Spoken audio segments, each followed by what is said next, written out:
Welcome to this retro content from Throwback Thursdays, whether it's from NoDQ.com, the Jeff Meacham Network, Casa D18 Studios itself, a Simple Man's brand, or the J. Hebert Studios, and anything to do with FTW Productions. This will be the content re-aired right here on Throwback Thursdays that you could expect to see on the Casa channel. I know watching back some of our old content, whether it's the Open Mic Night intro where I'm laid on my bed, which I kind of cringe at, especially with this cool-ass setup now, or whether it's, just about anything to do with what we have done on FTW Productions, from a Simple Man's brand, from the J. Hebert Studios, to even some Insanity Works and Retro Wrestling Fortune 44 Incorporated stuff. There's some good stuff, there's some cringe stuff, and either way, I hope you guys enjoy that stuff coming up, and, even if you didn't enjoy it, I'll be along with you for the ride.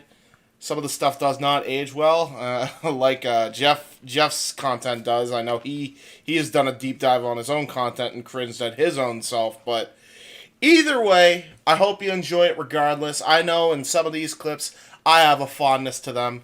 So with that being said, enjoy this Throwback Thursday, and until next time, we'll see you on the J. Hebert side.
Now, preview time. So let's take a look at what's coming your way.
the Jeff Meacham Network's Multiverse of Media.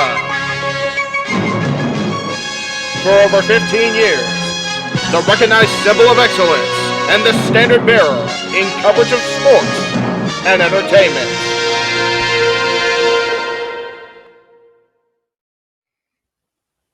JJ, Jeff, you want to kick this thing off? Because I'm still trying to process everything here. Yeah, it's like, who wants to go first? Yeah, who wants to go first? well, Come on in.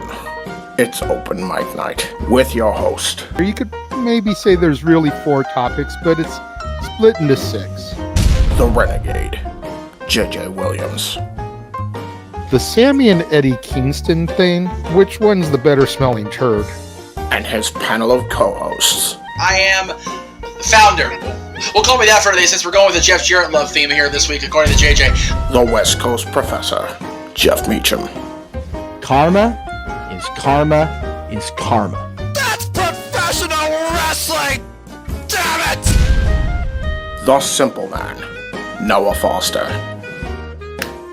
It's showtime! Yeah! How you doing, JJ? How you doing, Jeff? James. Yeah. And the He-Man, James Hebert. Imagine Bill Burr, Joe Rogan, Paul White, the Baldies! There you go! It sells itself! Get in there! Short his ass and shit the bed. He's not Amber Heard. Give it time, JJ, give it time. Now, I'm sure Jeff has some stuff that Dumb move, just don't pull this bullshit again. You get one. Tony needs to stop caring about the ratings. Bradshaw said as long as the ads are in place, we're not going to lose that third hour. Ring of Honor does not have to be AEW Live. They don't necessarily have to coexist with each other. We kind of saw that tonight to a degree. Along with a panel of guests. He is no longer glorious. Don't you bring that up. You want me to rant about what my NXT used to... No, we are done here for the night. I swear, James. Because you never know who may show up for open mic night. I leave our company in the capable hands of an extraordinary group of superstars, employees, and executives. The first thing that came to my mind was, it's about damn time. Amen! I literally touched everybody in the state's trash. So it's horrible, you guys. Peyton's new thing is Dennis the Menace, but it's funny because she calls it Dentist the Medicine. That's great. When Elliot Taylor came out and did Born for Greatness live, I was popping my pussy, having a great time. I didn't care. I was having so much fun. Sit back, relax, and enjoy the show. Fuck Bill Belichick.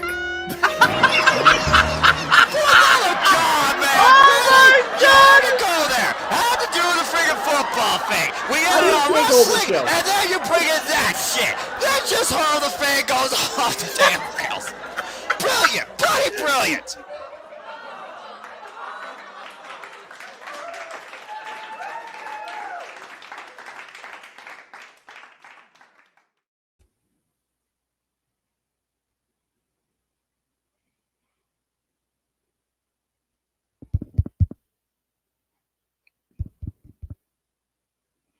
Realize that I ever do this ever. I don't know why I'm the only one that ever does this, but that's okay.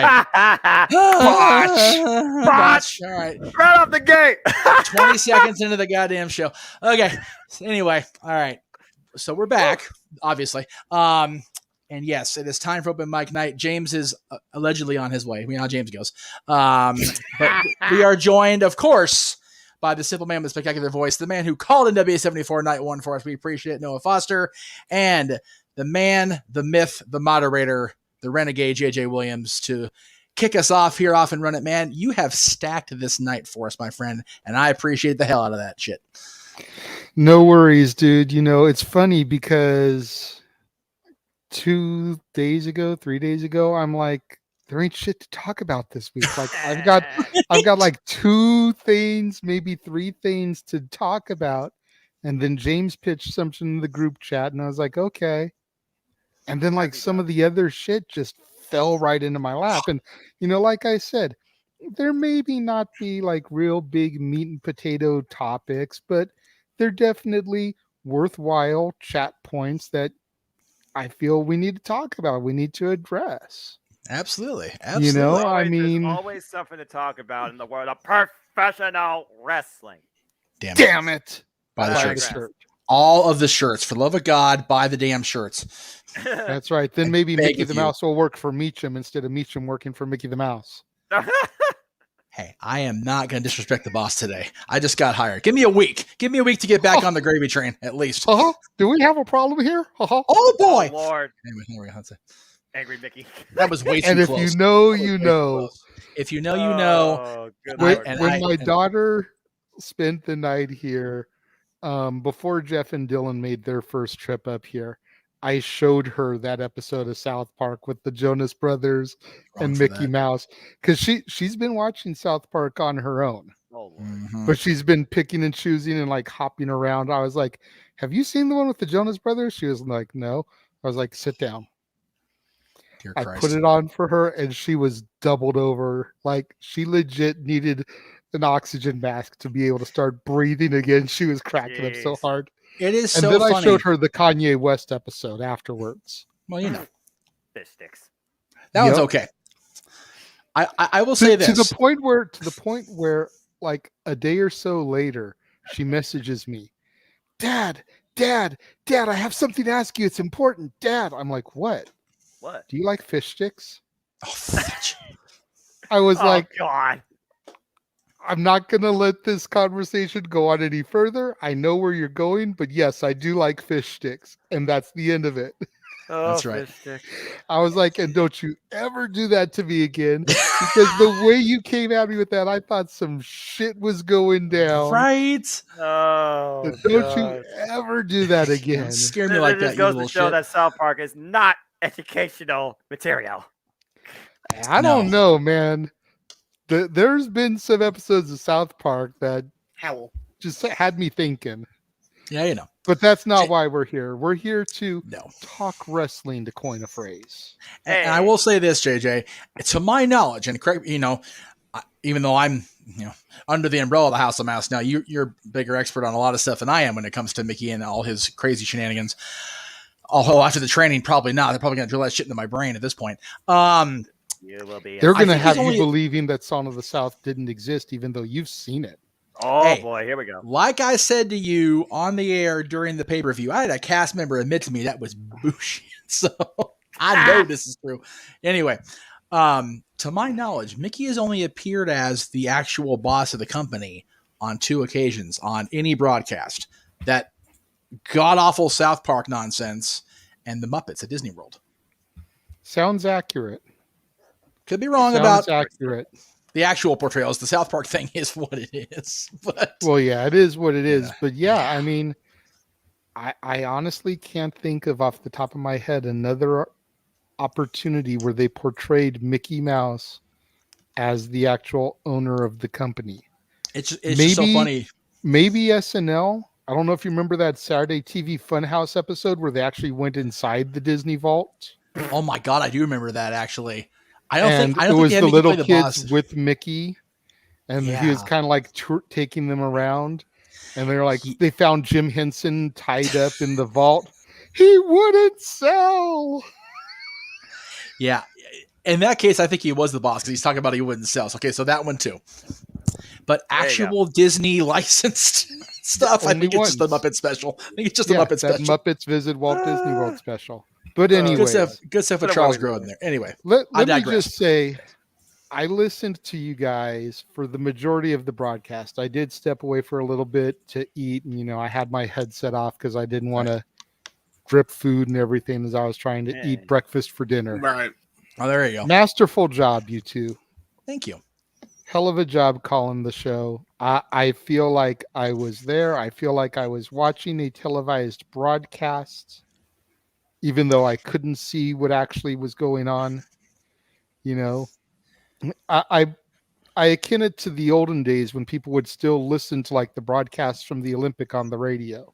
Right. And I got able to envision the match without seeing the match in front of me. So well done, gentlemen. The Jeff Meacham Network, making radio WWF relevant again. Anyway. JR's going, I hate that Canyon Country bastard. Anyway, carry on. So, my God. Oh, God.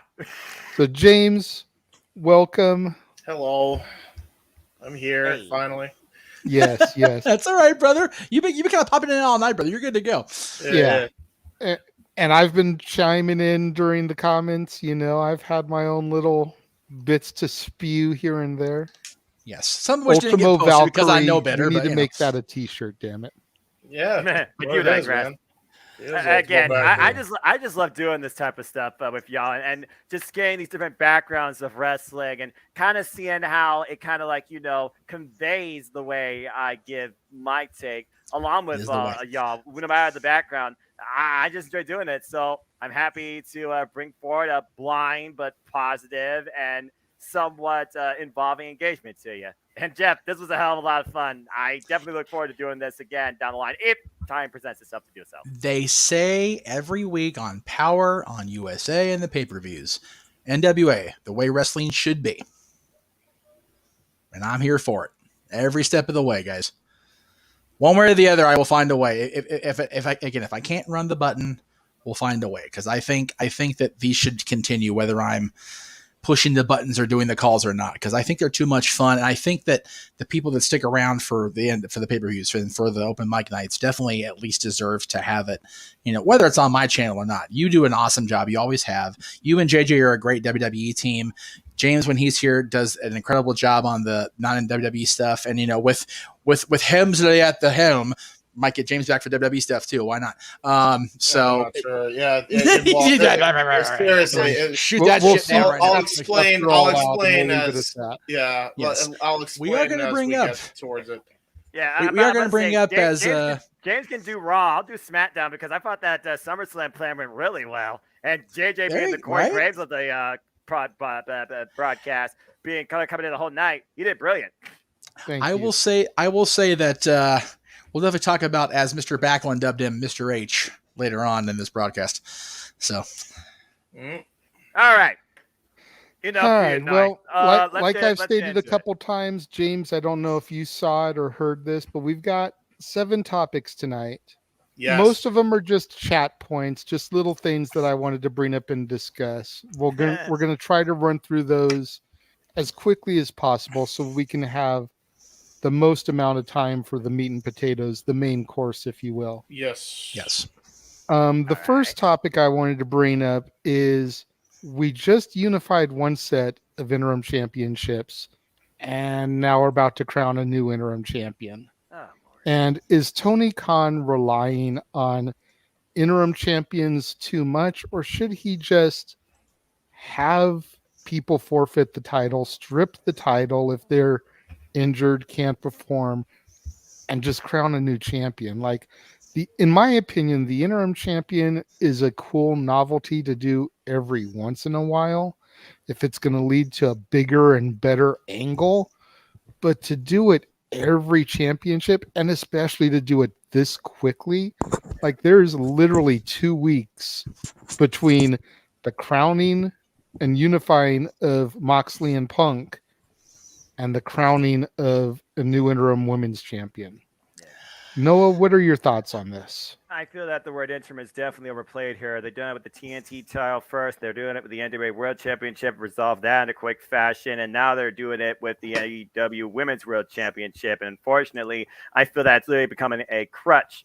In situations like this where you have an injury, the best thing to do is not go necessarily off a personal agenda that you still want to carry out, even if it's going to be delayed. I feel like you need to reset and reorganize yourself and readjust to a new game plan, maybe push somebody new forward. The only thing I could hope for, especially out of the women's division, is that we do get a new face to drive that division forward as their champion, and may it not be necessarily an interim thing. I honestly hope, because this is the first time in these championships run, that this is literally a one and done thing. That's the only real criticism that I could give here. That'd be like, but it's the first time. Okay, true. But in the span of a few months and almost all, I feel like nearly in the same year, they've done this now with 3 of their 7 AEW officially sanctioned championships. It's getting a little bit overplayed, to say the least, especially when it comes to the fact that you're doing this right around a pay-per-view. It's one thing to do it on TV and Battle of the Belts. This is pay-per-view. Nobody wants to see that situation carried out on a pay-per-view to a degree. I think about what Always Ready did with the NWA 10 Pounds of Gold. It wasn't necessarily about interim. They crowned a brand new champion on the spot that night, despite the begrudgings of a certain Matt Cardona. So, yeah, it's becoming a crutch, and it needs to stop. But all I'll say this in this graphic, Jamie Hayter for the win. There you go. I mean, Toni Storm is the number one contender, correct? She was the one that's supposed to be getting the shot at Thunder Rosa. Yeah. Yes. So why not take Jade Cargill, who's the TBS champion, the mid-card women's champion, so to speak. Yep. Put her against Toni Storm, winner becomes women's champion.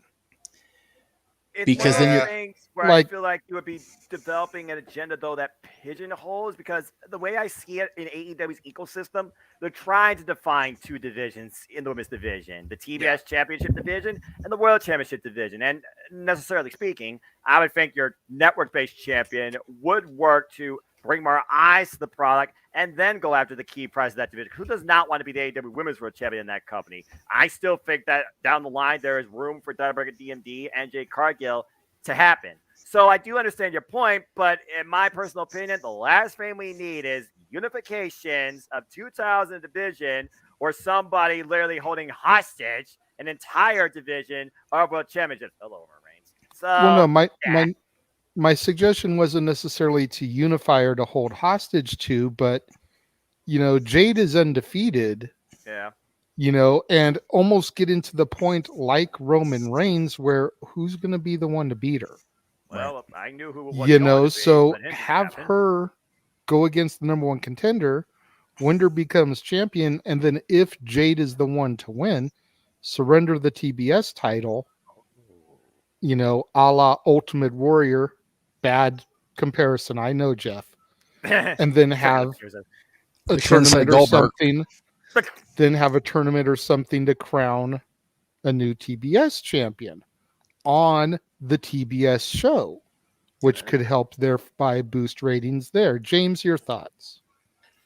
Well, as far as the interim title thing goes, let's just call it as it is. If you get rid of the interim stipulation, then you have to make UFC do it too. Well, That's the thing. It is a sports-centric thing that AEW's kind of novelized, even though it really started on NXT with the Cruiserweight title, but you'd be forgiven for not remembering that. Don't remind me. So they did what they had to do, and the only one that was really rushed as far as an interim goes is probably the TNT title. Everything else has been done properly.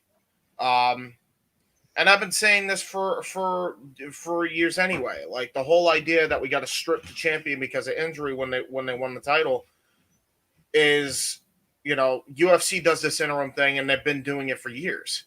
So why don't we do that? You know, yeah, it probably happens a lot more often. Maybe you need to lessen it with the championships or whatever. But at the same time, it's like, you have to do something that isn't just, okay, we're going to strip them of the title because, you know, at the end of the day, how fair is that to the person who worked their ass off to get to that point of getting to the championship? Like, I get, you know, injuries happen, so why get punished for it, you know? UFC fighters don't get punished when they get freaking injured. They just have an interim champion in the meantime, and then they unify the freaking titles and, you know, in theory, gets eyes on the product. Right. At the same time, though, James, the UFC fighters don't fight every week, every month. You know, a UFC fighter may have 3 pay-per-view fights a year. Well, yeah. I mean, other than the fact that they are on TV every couple of weeks now with ESPN. Well, right, but what JJ's saying is, you know, these guys are actually, and the gals. Let me not be gender exclusive, excluding here. They're fighting 3-4 times a year. So if they get hurt in the process of training or in the process of defending the title, and they are interim champion is crowned when they come back, it makes more sense. But when you've got CM Punk winning the championship at pay-per-view, getting hurt in the process, coming out here to LA, getting hurt even more in the context of the match he had on Dynamite, having to, you know, relinquish it by Friday, and having Tony telling him, well, you know, we have plans for you as champion, so we're not going to do that. So it's and again, I'll wait till my turn. But go ahead, Jeff. You can take your turn now. Well, hell with it then. Okay. Also keep in mind, and we're going to talk about the AEW drama here later. Rose, to kind of give a little bit of a spoiler tease, Thunder Rosa has not been stripped the title because she's injured. Let me just be clear on that right now. There's a lot more shit going on, and we're going to talk about that later. And if that's the case, she shouldn't have been stripped. There should be no interim. If she's suspended, like James is going to talk about later. Oh, she's not. No, she's not suspended. Oh, I could have read that on this injury. No? This injury is fully legit. Like there's no BS about it. No. Okay, I could have sworn. Okay, I just read your notes wrong. I'll let you do your notes later. Whatever. Okay. Yeah. Trust me. The notes are going to be revealing for sure. Got it. Okay. Either way, I do agree with the room. The interim thing is overused. Now, Punk, I understand. They didn't want to, have to put a new cartridge in the gun 3 days after they did it, after they pulled the trigger, right? That's just, oh shit moment. Rose has been champion a while. Like, I would have been okay with her not having to defend the championship and having a new champion, not interim champion, crowned in this 4-way battle we've got coming up in Chicago. Yeah, which, she was about to lose it in 2 weeks, in fairness, yeah. And you know what? If she was going to lose anyway, then it should just be for the vacant title, not for the interim title. Agree. I think that's ungodly stupid of Tony to do that, or whoever's made that particular booking decision. Let me not throw Tony under the bus every single time we talk about AEW. Virtue. Right. But yeah, the TNT thing I kind of got because again they had a program in mind and they wanted to make sure they got back to it. Same with Punk, although Wednesday completely blew my thought process out of the water. So we'll see what happens on Dynamite. Proud to say, big time. I can't fathom a situation where they're going to go into Chicago and Punk's either not going to regain the title or it's going to be a better match, but he'll still lose. I think the end game always was Punk losing the title in Chicago just to throw everybody off because, Punk has to win Chicago. It's Chicago. Right. But Tony not getting the moment because if Tony does indeed win, which I still think she should, Tony not getting the championship is bullshit because if she was going to lose a title anyway, Thunder Rosa, then it should just be for the vacant title. Give Vacant another prestigious run here for a week. Oh, damn it, like he deserves, and then have Tony become the champion. Vacant is the plague of the wrestling industry that has more titles than his body has bones. Vacant is the goat. You put some stank on that name. You shut your mouth, Noah Foster. The reason why interim exists is so Vacant could finally retire. Okay, just let him fucking retire. God damn. Shit. Yeah, but the problem is, he gets all butthurt when he can't retire, when he can't defend the title. Right. Oh, well. The man has feelings. Oh Lord, he's a person too. Yo, when are we gonna get that triple threat between the Invisible Man, Stan, and Vacant? We gotta have it. Oh God, we can't have that because Randy Orton already had his moment with the Invisible Man with the peach tights. We talk about that every week on the show. Yeah, true. Don't get hepatitis. Damn it. Well, he's not wrong. We're gonna go to hell when we die. Oh boy. Oh boy, we're in trouble now, folks. That's what that's what they get for supporting the hepatitis. Heal. I talk way too much like Mickey. I had that voice down. Okay, now we're getting okay. All right. Fine. Can we fine. get Porky Pig to sign Okay, there we go. Donald Duck for a moment. There we go. Okay, next topic, please. That's all. All right. Well, kind of segueing from this into the next, just kind of like shoot the shit topic. Who in their right mind thought it was a good idea to put the American Dragon versus the Dragon Slayer on the House of the Dragon themed Dynamite with Ricky the Dragon Steamboat at ringside as the fucking curtain jerker? I love it. Count. Okay. Ding. For real. Yeah. Hey, Me and Cece were sitting here watching this, and it's like, okay, I get you wanted to save the Omega thing for the main event. Right. This could have been Rampage. Aww. Like this could have been. Aww. And I say that in order to A, give it a main event spot, okay, and B, give it more time. These guys already went 30 minutes. Hang on, guys.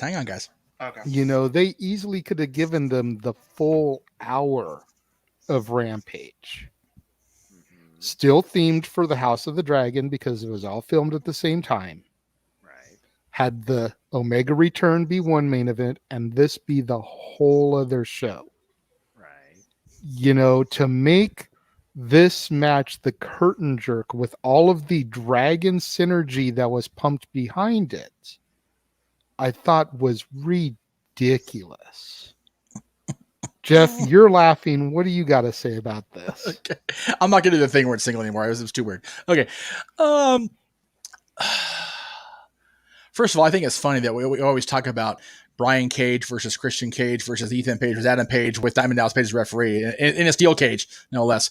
But we'll never get that match. So we got the Dragon match instead. The triple cage, no less. Oh gosh. What show were we on? Where we were talking about that their favorite match was the triple cage? Who said that? I don't remember. I wanted to shoot that person. Like, what is wrong with you? I still wonder if that person actually had brain cells. It was on freaking. It was on the NoDQ review the other night. That's what it was. I say just bring back the triple cage so we could just get rid of the Russo Bot that was associated with it. All right, from botch to bot. Jesus Christ. Bye bots. That's okay. The bots have been hitting us all night, Noah. So it's all good. Yeah, I know. Okay. Oh Lord. Yeah, Anyway, again, JJ, you've been watching long enough to know. You and James as well, Noah.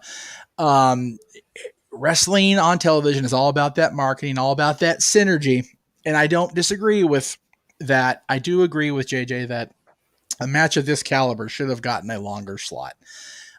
They went. What did you say they went? They went for the first half of the first hours. At least that's They went 30 minutes according to Garcia in the promo with Jericho this week. Right. But it was the first 30 minutes of the broadcast. Okay, at least make it the main event of the first hour. Okay, but in defense, and again, I'm trying very hard to ride that line here like a show pony.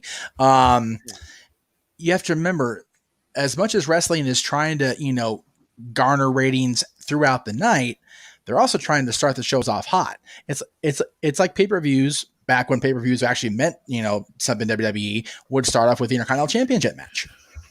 Because you send the workhorses out there, they're gonna get people to sit down and go, wow. These guys are wow. As far as for the wrestling fans. The sports entertainment folks, they're not going to get into this near as much. No. Right? But AEW fans, according to, the rhetoric that we've been handed the last year or so, are more wrestling fans than sports entertainment fans. But I don't mind starting off the show with this match. I have no problem with it personally. I think it was a good idea to get people to watch Danielson, who is still among the top 5 wrestlers in the freaking world right now, even at his advanced health situation or whatever. And Daniel Garcia is just on that cusp of just complete greatness. This kid, and yes, I'm almost 40. I can call him a kid. Kiss my ass. This kid can go. He really can. And he went with the American freaking Dragon. So I got no problem with him starting the show off with this whatsoever. Personally, they already kind of got that audience in the beginning portion. I think you should have rearranged things. I really think you should have just actually had that Gun Club Varsity Blonde squash. As stupid as that was, by the way. That was dumb. Don't care. But regardless, I'd have it started there. After the Punk thing, then do the whole Moxley comes out, there's a big schmoz, right? That should all be in the first hour. By the time 8:55 hits, that's when the entrances for Garcia and Danielson should happen. This should have, if for nothing else, should have been right at the top of the 9 o'clock hour to me. I think if they were going to have, I lost my train. I completely lost it. There we go. If they were competing like Raw and Nitro were, then have them start that hour to counteract the programming. They're not battling anybody but themselves at this point on Wednesday nights. I have some. Yeah, okay, fair enough. I didn't think about that. I don't. Again, JJ brought it up because he doesn't agree with the decision. I agree with the decision, so it's going to definitely be a polarizing discussion. Yeah, I said my thing. I think it should Yeah, on the 9 o'clock hour. Even if they're not fighting, like, you know, get people that are switching to channels, you know. Yeah, and I also wonder if they wanted it to be at the top of the first hour because they knew they were gonna do what they did with that second hour. Which, I mean, you know, again, you know, it was the worst kept secret that Kenny Omega was going to be the third man. I mean, that's exactly. So, you know, I guess I can also see the point of, okay, everybody knows it's going to be Kenny anyway, so just have the Bucks started out, have Kenny come back, you know, pop the show off, and then, you know, end it with this or end it with, you know, the Mox, you know, Punk. I don't end with the Mox Punk promo because that was just out of hand. We'll talk about that later too. Yeah. I can see both sides. I don't disagree with them starting it with this, but I also can be okay with them starting with the trios match, ending with this. Either way works for me. It's just one of those things. I think if you're going to build the show off of this whole House of the Dragon, right, this needs to be the main event slot. Maybe, yeah. Do we know anybody in the chat or anybody? Go ahead. I'm sorry, JD. No, go ahead. Does anybody in the chat or anybody in here know what the ratings differential was between the 2 out of 3 falls match and the segment where Kenny came back? Well, they actually, as far as I know, Nielsen is never a good at measurement, but if that, where they did lose like a couple 100,000 actually, and then they regained those when the Mox and Punk thing they went back to that. Reignited. Yeah, and you know, if they're losing points at the end, then maybe they should have gone with this. And because people, this was advertised. This was a guarantee this was going to be a thing. Whereas Kenny was all but absolutely Kenny Omega, like you don't already know. You know. Mm-hmm. But then again, this week they advertised a world title match, and it was over in 3 minutes. So I saw that. Advertising is not always the best way to go. That's very true. Because that was very polarizing finish in of itself. Noah, any additional thoughts you want to add to this? I feel it just comes down to the fact that we can all at least agree that there definitely is flexibility when it comes to AEW and the way they can handle their booking. It's not like necessarily you have a one-way road, in which case this match could be portrayed. But thinking about, you know, publicity on behalf of Warner Discovery and your partners, and they respect the way that they carried the fact that you were, of course, advertising for House of the Dragon, as you got Dragon here on the graphic 3 times. For me, it comes down to, okay, when do you want to draw the attention towards this match in a semblance to Dragon to raise the value of House of the Dragon? Will you have the freaking Ricky the Dragon Steamboat there for the old school wrestling fans? Be like, oh yeah, the man still got it. So for me, this match, it had the most freedom of booking possibility for this 2-hour show. Either case, I could definitely see and appreciate this match being. But again, for me, when I think about House of the Dragon, the best thing on that show that night was definitely this. In and out and afterwards too.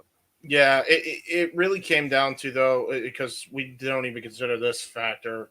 Turner could have also said, hey, we want this right after the Punk thing. We all know how much networks can influence the direction of a wrestling product live. Funny you bring that up. Should we go and move that up now, JJ? No. Okay. Again, I know zero things about this topic. I'm just speaking my mind. And that's all we want from you, Noah. That's the best part. You know, it's like none of us really are in the know about any of these topics. It's just personal opinions. And that's why we do open mic night. That's why we have 4 people. You know, it should inevitably lead to 4 different opinions. Even if we agree on certain points, there's other points where we disagree or think it could have been done differently. A different outtake. Yeah, for sure. That's professional wrestling fandom, damn it. But you digress. Buy the shirt. There you go. Yep. So the next Shoot the Shit topic, we're going to transfer over to WWE for a little bit. And I'm going to enjoy this one. And the challenger for Clash has been teasing some broken dreams as of late. You guys may remember I threw this into the respective chat rooms a little bit, and I even said in the chat rooms, and the main reason I wanted to talk about it is because I wanted some accountability. I want to throw it out there to the world. If this man comes out to Broken Dreams at Clash of the Castle, I am going to be Pat McAfee up in this motherfucker on my coffee table, dancing, playing air guitar, and acting the goddamn fool. I love it. I love it. I mean, for real. I mean, I don't know if you can make the image bigger, Jeff, so people can see what we're talking about. Those of them who may not follow Drew's Twitter, but he is literally quoting his old theme song on these two posts. I think verbatim. All the time, so say goodbye. Verbatim. Yeah. And then the other one, what is yours now is mine. I dream broken dreams. When does he just say broken dreams on Saturday before the match? Is this just wishful thinking, guys? Or is this something that may actually happen? Is there a probability? There's always a possibility. Yes. But is there a probability that he will come out to this song?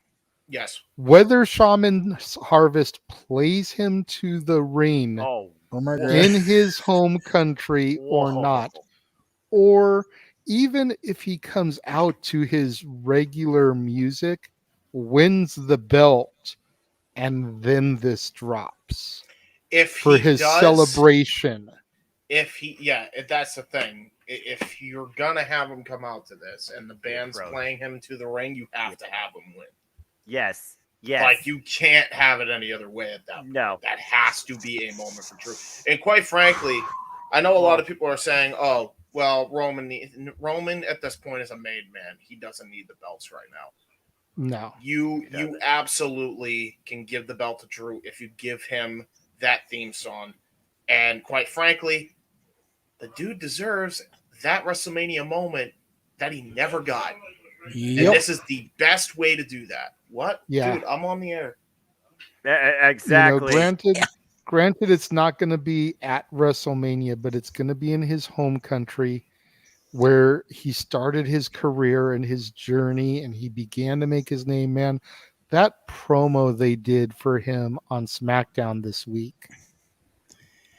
Yep. And Jay, when you think about it, the bloodline damn near bloodletted that back of his last night. Yes. I know. It's funny because Brendan was sitting here with me kind of watching it. Mm-hmm. And he was commenting to me about how the beatdown that they were giving him made him look weak. And I was like, BB, you got to understand. Yeah. That's just going to make the victory that much sweeter. That's what we call storytelling. You got to remember, the kid is 13, so he's just kind of getting sucked into it. Yes. So he's still learning everything. He's asking questions. He's making comments like that. But just the fact that it had him roped in enough to where he was making comments tells me that Triple H's storytelling is going down the right path. And again, we'll get to Triple H a little bit later. Yeah. Well, but in the era of social media where the story continues after the TV show goes off the air, did you show him the aftermath and Drew's back on social media? Not yet. Because that was more telling, I think. I saw it this morning, and then I had to go work for a little bit. So I have not had the chance to show him yet. Yeah, I mean, JJ, I know you're not fond of SmackDown spoilers, but do you know what's going to happen next week on SmackDown? I heard you mention it on the air earlier, yes. Okay, I forgot I said that. Yeah, so hang on. SmackDown spoiler impending. Drew lays them all out on Friday. So 50-50 booking, maybe not, but they've all laid each other out now at this point going into the Clash, right? And the way Drew does it on Friday is very telling. So I look forward to actually seeing it play out before they go over there. But man, if anything were to make the Stadium Championship victory moment that was taken from him by this damn pandemic any better, it's this song. I agree, because you go back and you watch me and Jeff do our top 10 underrated theme songs. First version. Both of us had this song on there. And yes, we did pre-tape it. So yes, we did not, but we did not know because we always went live to tape. So we didn't know what we were going to say. And this is when we were still in the same room.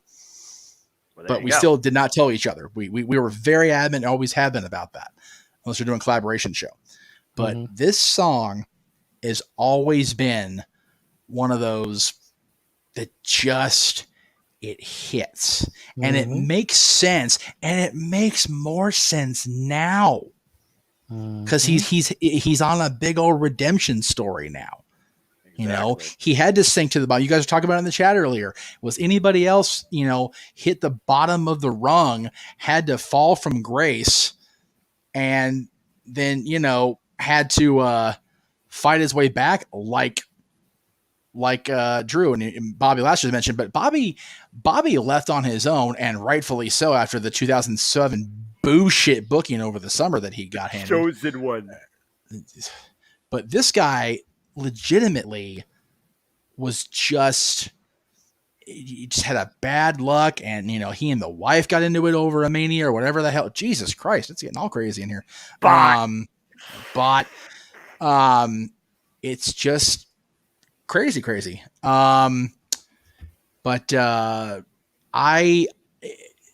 Again, another reason why I may not be over JJ's place and I might be broadcasting from a different location, because if he jumps on the table, he might fall into me. I don't need to be dying on the air. I'm kind of good.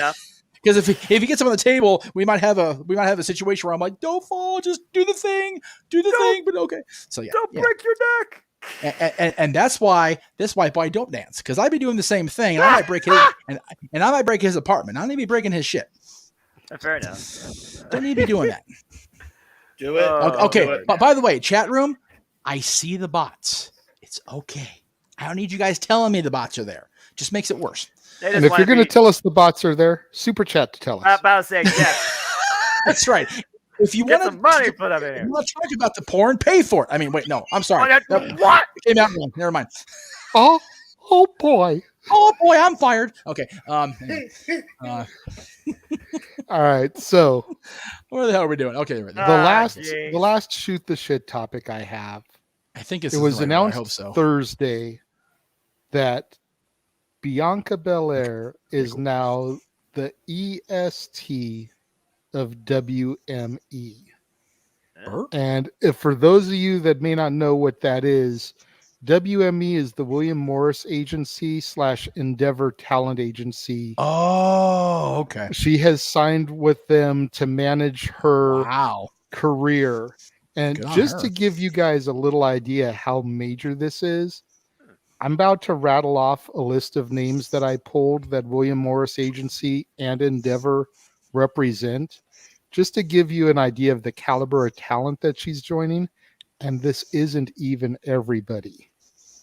Tim Allen, Josh Brolin, Russell Crowe, Brendan Fraser, Mel Gibson, Eddie Murphy, Queen Latifah, John Travolta, Denzel Washington, Eminem, 50 Cent, the Eagles, the Foo Fighters, Taylor Swift, Kanye West, Amy Adams, Ben Affleck, Christian Bale, Willem Dafoe, Matt Damon, Robert De Niro, Anthony Hopkins, Hugh Jackman, Keira Knightley, Ewan McGregor, Adam Sandler, Patrick Stewart, Tyra Banks, Kim Kardashian, Gordon Ramsay, Kat Von D, and more. What the fuck? Right? I recognize some of those names. I recognize just about all of them. Right? That's wow. Okay. This is huge for Bianca. Yeah. Now, the Endeavor portion represents UFC and WWE as a whole, but there were no like individual superstars' names. This means that they are going to be managing any outside gigs that get thrown her way. She very well could be the next one to join a Mandalorian or an MCU project or a DC movie project or something along those lines. Which, that's great that she got that too. But the fact that that this is happening now and it's not as much of a fight as it was before, this wouldn't have happened if Vince was still in charge. We're lucky we got that exception with Banks when we did. Like this is this was a rarity before. This might happen a lot more often than we think. Yeah. This is a huge step, I think. Right. To the superstars being able to branch out. I mean, Triple H is allowing them to do Twitch and stuff again. True. Which again, we can get more in depth with that down the road because we're going to get to Triple H in a little bit. Yes. But this I feel is huge because I've always kind of said for when Sasha had her issue and left with Naomi, right? I always kind of said that now they've got Bianca, who's kind of risen to that level and is even starting to supersede and pass Sasha to an extent, especially when you look at the way the young fans and the young female fans and especially the young African American girl fans are responding to her. You know, that picture when we talked about the fans that stalked her and the girl that was dressed up like her and her friend dressed as Becky or whatever, like this is going to be big for Bianca, and I am excited to see what projects come her way. I agree. There's nothing much I can say to that. Yeah, it's very much a big thing, and a lot of people that aren't in that are in wrestling they're okay. Jesus Christ, Jeff. A lot of people that focus solely on wrestling or are only fans of the wrestling and don't really follow the outside projects. The William Morris agency is huge. It is so. I mean, JJ could have the name of talents, yes, but it is a big friggin' deal that this is happening. I'm so happy for Bianca because, you know, this shows that, again, not only does she have the talent to obtain outside projects, but that she can show and can be shown there is life beyond the WWE. It's life beyond wrestling, period. Yeah. Yeah, you think about what people do when they can't do what they wish to do and dedicate their lives to inside the squared circle, how you still bring that same passion, that same representation to a degree of anything's possible if you put yourself towards it. This is a whole different thing that goes beyond pop culture, entertainment, even sports. This is inspirational, definitely, to say the least, and a very honorable recognition accolade. You don't have to be a fan of wrestling. You don't have to be a moviegoer. You don't have to be a sports entertainer. You don't have to be somebody that just binge watches something on TV to understand, based on that list you gave, how big of a deal this is for this individual and what it could lead to and who it could encourage as well. So all I got to say is congratulations. Yeah, you think that in recent years, a lot of the superstars, I'll say ever since the Ruthless Aggression era, have kind of gotten their start in Hollywood thanks to WWE films, which isn't really a thing anymore. Right. And there have been some that have been successful. You know, Cena, Batista have been able to make pretty decent careers out of it. We won't even talk about The Rock. That's a whole other entity. Right. And then there's other people whose movies haven't fared so good. Triple H's movies were questionable at best. You know, Ted DiBiase Jr. Yeah. You know, I prefer the Marine 2 to the original Marine, but that was also back when I was completely anti-Cena. It might be a different opinion of going back and watching it with fresher eyes. Right. Agreed, for the record, because I did the exact same thing going into it. So the Big Show's movies. Yeah. Go ahead. So for there to be an outlet now for these superstars, these wrestlers, these entertainers to have an agency as prestigious as this. I mean, like I said, we're talking Tim Allen, Taylor Swift, Eddie Murphy, Queen Latifah. De Niro, for Christ's sakes. Eminem. The same people that manage Robert De Niro are going to manage Bianca Belair. Like, can we just have a moment here? That's huge. That's huge, no matter how you put it. Even I can understand that. You talking to her? You talking to her? Gotta be talking to her. She's the only one in the room. If you talk to her, you got to talk to me. Yeah, talk to me. I That's just, right. Hey, I just don't want to see them do some stereotypical something with her and see her in like the next Tyler Perry movie, right? Or the next Jordan Peele movie. You know, unless Jordan Peele, that's his friggin' name. Unless it's something that really works for her personality, that's one thing. But I just don't want to see her fall into the stereotypical casting decisions based off of her look and appearance. No horror movies for the first 2 years, Bianca. Yeah, please. Please. Because you did. Mainly because Halloween Ends is already wrapped and about to come out in 2 weeks, and there's no room for you in that franchise. No, hold on. That's a bad idea, because what if they pitch her in a role where she actually survives in the horror film? You got you. It'd be the first. Have her be the killer. Oh, jeez. No, that's bad. double profiling, and that's wrong. Dark road. Let's move on. But I digress. Buy the shirt if you still care at this point for us being so bad. Okay, but yeah, at the end of the day, I wanted to bring this up as a huge congratulations to Bianca for her, because this is major, and I only see bigger and brighter things for this young woman. So before we move on to the next topic, I just got to say, Jay, somebody left a comment in the room. I went to go check out this channel. These guys are actually on the air right now, live streaming, and they still take the time to come over here and pop over and say hello. So, nice. That was awesome. I was like, right on, dude. Multitasking by watching the Jeff Meacham stuff. That's good shit, pal. Oh my God. Swift Show, I'm subscribing. Appreciate that. Yeah, I'm you and Keith Lee come and join us.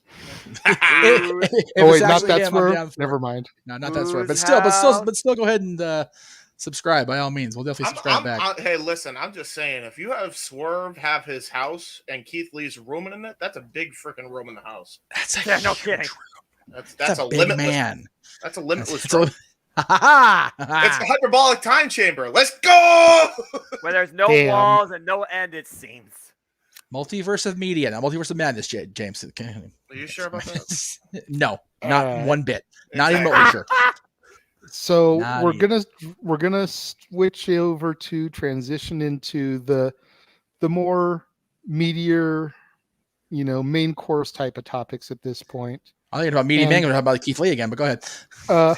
A couple weeks ago, when it was first started to be talked about, the AEW Warner Brothers Discovery thing, Jeff really wanted us to cover it, and I wanted to kind of wait until we saw what was going on with it. And I saw an article from Frightful with a lot of information regarding how Warner Discovery is feeling about the deal and everything right now, and so I figured now would be a good time to discuss this.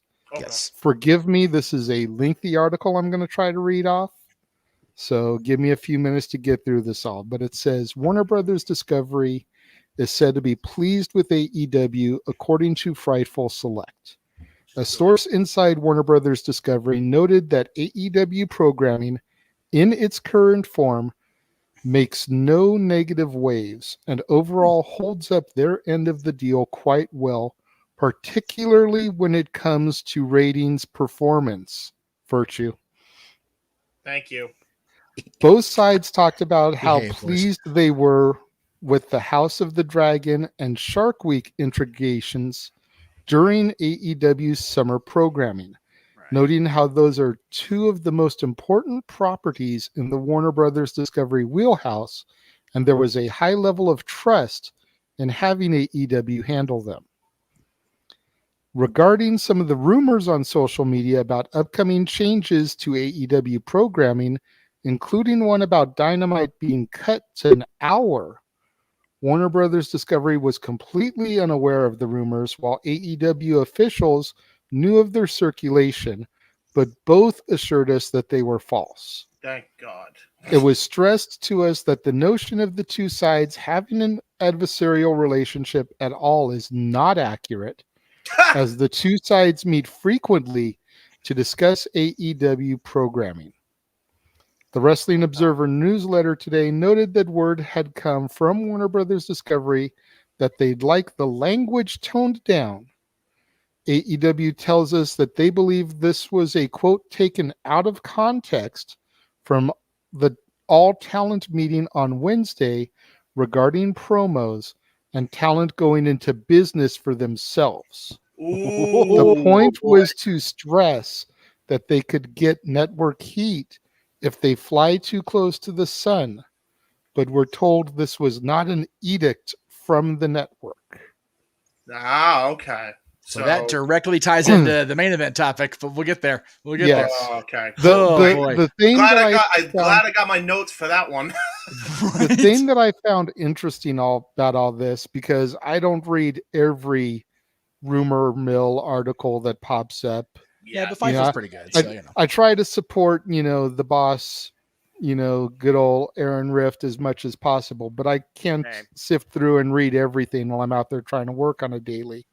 Right. But the thing that really caught my eye was about Dynamite being cut to an hour. And if that was something that were to happen, as far as I'm concerned, that's a nail in the coffin for AEW. Oh, yeah, no doubt. No. I mean, they've already got way too many talents to try to deal with and book on 3 hours of television. Right. Let alone going down to 5 only or 6 2 if you count hours. Dark and Elevation, actually. Well, Yeah, it's accurate. That's streaming, that's YouTube. I was mainly talking about TV time. Right. Well, even then, as someone who had to watch Dark, Elevation, and Dark a couple times, that adds to your point, in my opinion, because I've seen their shows. They don't do a good job there either sometimes. No, it's bad. Sometimes. We've gone around and around about AEW having too many damn people on the roster. To cut an hour out of primetime television on TBS, definitely not the end, but definitely put it on life support at best. I guess supposed to. James, adding an hour. By the way, adding an hour does the same exact thing. Thank you. Yes. Yep. Do not do that. But to counteract JJ, if I may, we've been talking about making Rampage the Ring of Honor hour. That doesn't help AEW's roster either. So there's a lot of good and bad that can go either way when you're talking about the networking stuff. But JJ, you were going to present the point to James. I was going to say if Rampage went to 2 hours, I don't think that would kill it. I think that would help. Yeah. Making Dynamite a third hour would hurt. Yes. Yeah. But adding an hour to Rampage, I think would be a good thing. When they had the extra hour, the 2 times they did it in 2021, there was the 0 hour on YouTube or whatever, and then they had the 1 hour extra on Grand Slam. Right. That was the best Rampages from top to bottom. Yep. Bar none. Right. They Bar need none. to do that. They need to do that because it's just one of those things where you were able to feature a lot more than you were able to without that hour. And the more time you have right now, the better. But it can't be on the same show. No. Except for Rampage. Add the hour to Rampage. Do not add any more time to those 2 main products. And then, for the love of God, get this shit situated with Ring of Honor already. It has been months now. Months. Yeah. I still say, and see, it's hard because we were talking about this a lot in the chat rooms today. WWE moving their premium events to Saturdays has really messed up my mindset on where to put Ring of Honor. Yeah. Because, Saturday's right there. Jeff. Correct me if I'm wrong, Jeff. HBO Max handles Warner Brothers.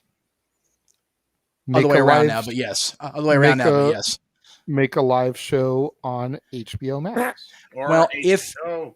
Well, but if no, because HBO's a page. I'm not going to pay more to watch the goddamn wrestling. I pay enough of these damn streaming services as it is. For the record, and streaming is the future, anyways. I have a problem with the streaming part of it, but putting it on HBO proper, no, right. Do That's my point. You're saying to put it to HBO, and I'm just like, streaming is the future. The thing with HBO Max is this, and I saw your hand, James. Just give me a second here, because I want to make sure I made the point before I forget, because my brain is what it is. They're talking about they're starting to make a list of what they're going to pull from HBO Max when this new streaming thing launches next year, whatever it is. Yeah, so combining their streaming services. So I wouldn't put anything new until they actually.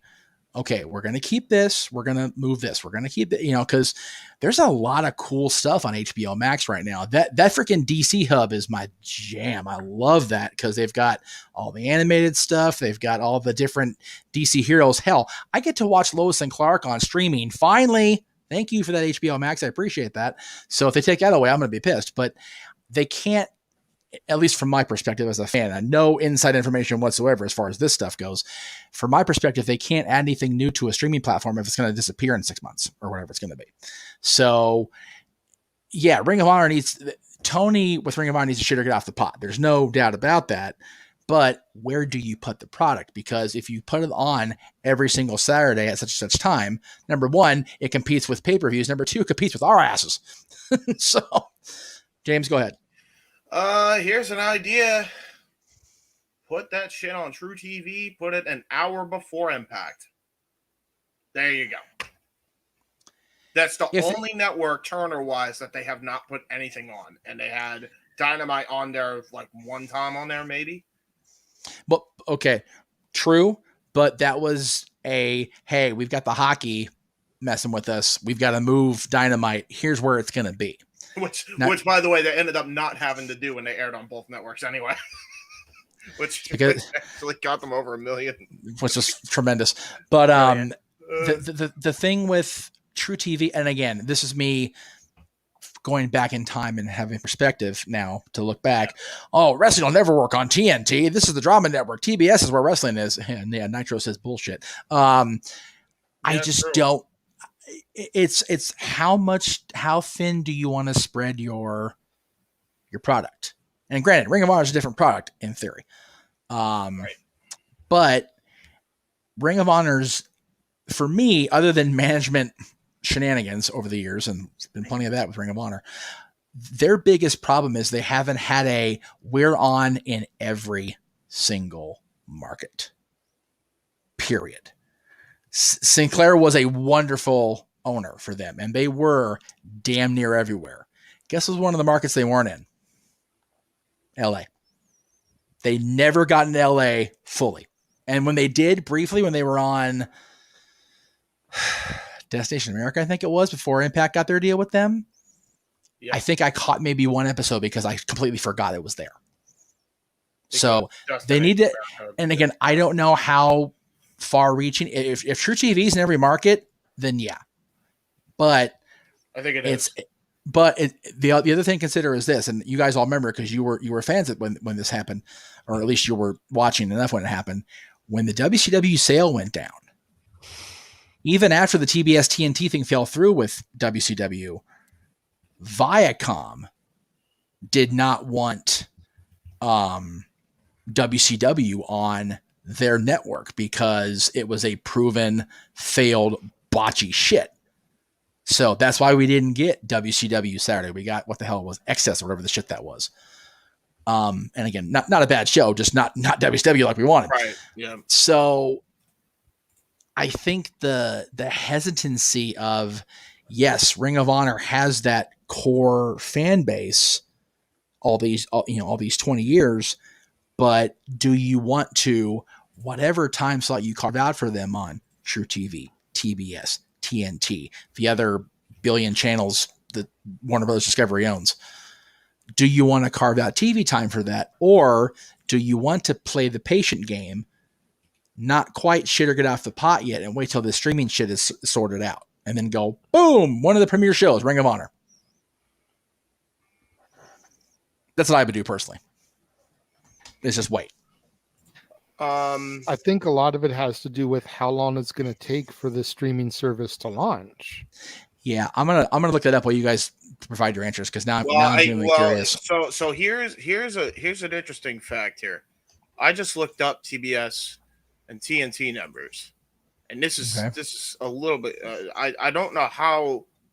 I think they're all relatively the same. So True TV, TBS, and TNT are all roughly in 90 to 91 million homes worldwide. It's not bad at all. There you go. So that's why I'm saying just put it on True TV, because it doesn't make sense not to at this point. It's the only other Turner, station that you haven't really used, and they bought that years ago. And here's a fun fact. True TV, like, I used to watch that as a kid. Like, that was home with some crazy characters that weren't even wrestling, but you thought it would be wrestling. Like the freaking crazy Lizard Lick Towing series, that spawned from All Worked Up, World's Dumbest. They had all those like B-list comedies that were able to actually have freedom there. Like, they actually had some pretty entertaining stuff there. So I'd watch it all the time. So, not to mention Impractical Jokers is home there. So you might as well try to go for that market, because if you were to do Impractical Jokers and move it to a night and do like a 2-for-1 deal, right? Have Impractical Jokers to do the first thing, and then Ring of Honor follows it. Then the guys would, Impractical Jokers in theory promote Ring of Honor.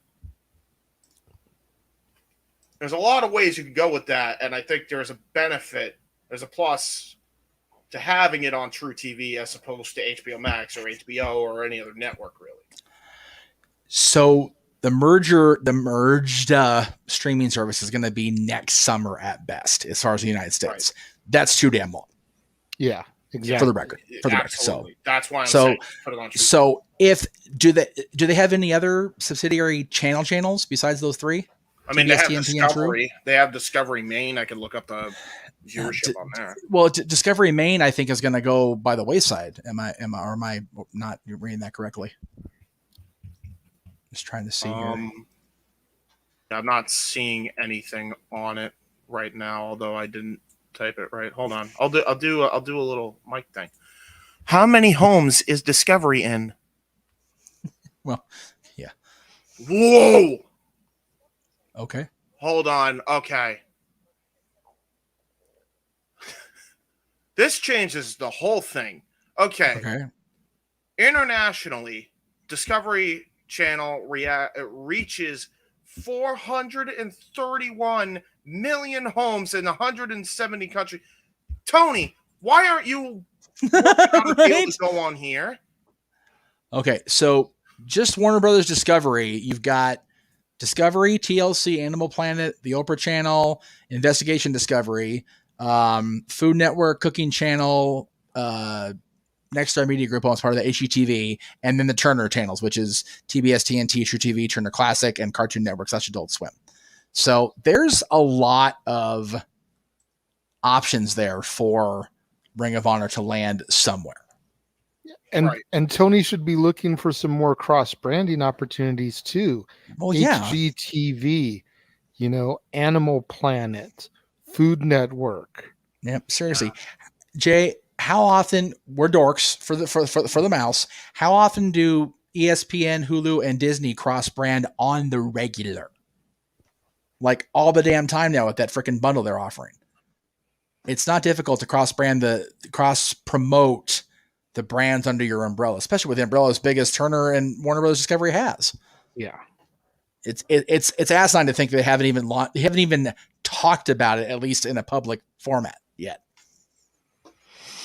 So Noah, you've been awful quiet on this. Your thoughts? Again, it's one of those things where it's like, it's the Ring of Honor thing, just something that patience is a virtue, or is it a time-sensitive thing, especially if you do try and approach the streaming route, especially if you go through HBO Max and they're not trying to do anything as far as reshaping goes the next summer. You talk about all the real estate that AEW could play with, whether it's cross-branding or buying TV time just for an hour slot. I mean, it's not like we're looking for another 2-hour project, it's another hour slot. No.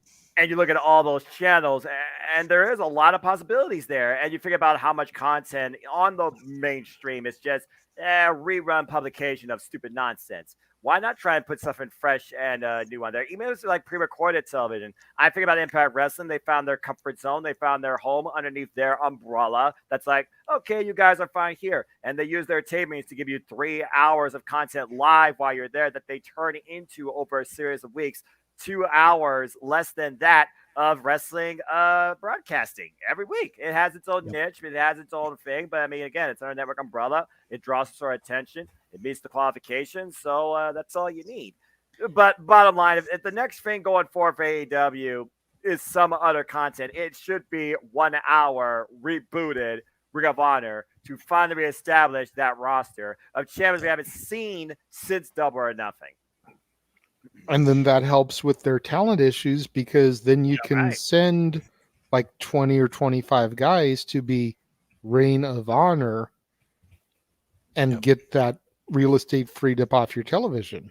Yeah, and you think about, being led by the likes of Colt Cabana. You have commentary led by Caprice Coleman. You might get Maria Kanellis involved, which I think would be a great idea. You already got your starting business structure of leadership already helping you get it off the ground. At this point, I'm just hoping, again, sooner rather than later, definitely something needs to be announced, and they definitely have the possible real estate. As far as Thursday, best day to do it, and just do it before Impact. I mean, again, Impact, they do the BTE thing on YouTube, so you got that 7 to 8 o'clock hour to bring people in, and then maybe you can try and, encourage something else that you work with once in a while, too. But, yeah, they definitely need to do something with Ring of Honor. Ring of Honor is gritty enough still where they can be in that 10 o'clock time slot after Impact. Yeah, that's true, I suppose. As far as the earlier comment, though, as far as, adding an hour to Rampage, I mean, can you watch a 2-hour product weekly, even if it's pre-tape, 10 to midnight? I mean, I can because it's wrestling. But I was going to say, too, but I can't speak for the amount of viewership at the end of the day that the networks want to constantly see sustain, and that's the key. Exactly. Think about this, though, Noah.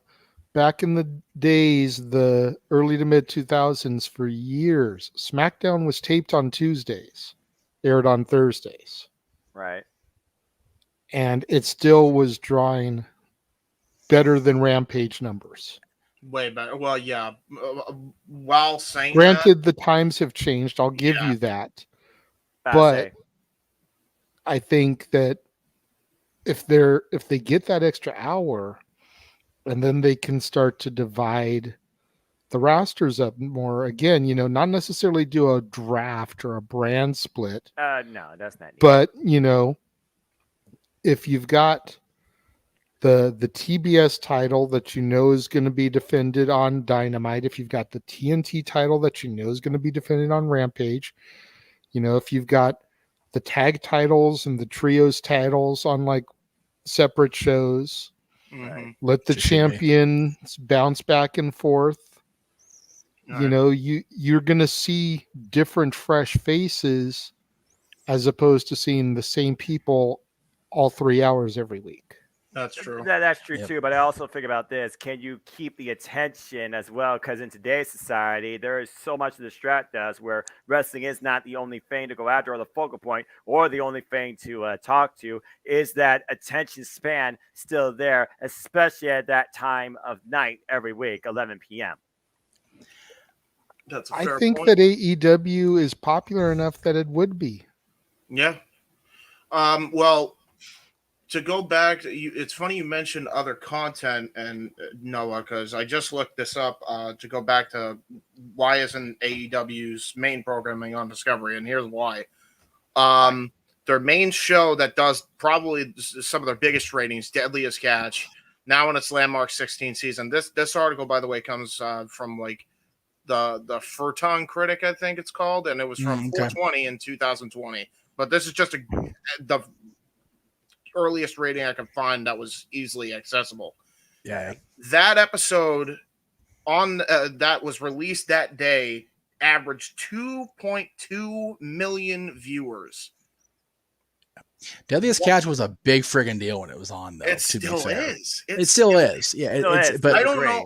I don't know why you're not trying to get on Discovery. Like, I'm not, Well- don't get me wrong. Absolutely.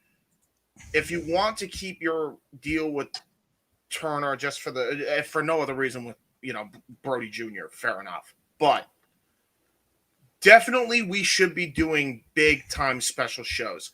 Like the special Dynamites, these should be special Discovery shows. That's my theory on that. There's a couple of reasons, and the main thing that I observed early on is, yes, that umbrella is gargantuan, but us old fogey wrestling fans associate professional wrestling with TBS and TNT. Right. Now, whether that should be accountable or factored into the decision to air the show currently, right, I think it should. Is that necessarily the right decision? I'm not a network head, except this one. I don't know. Right. I enjoy, I mean, God, there's so many moments, whenever Tony's out there, whenever JR's out there, oh, we're back on TBS. We're back.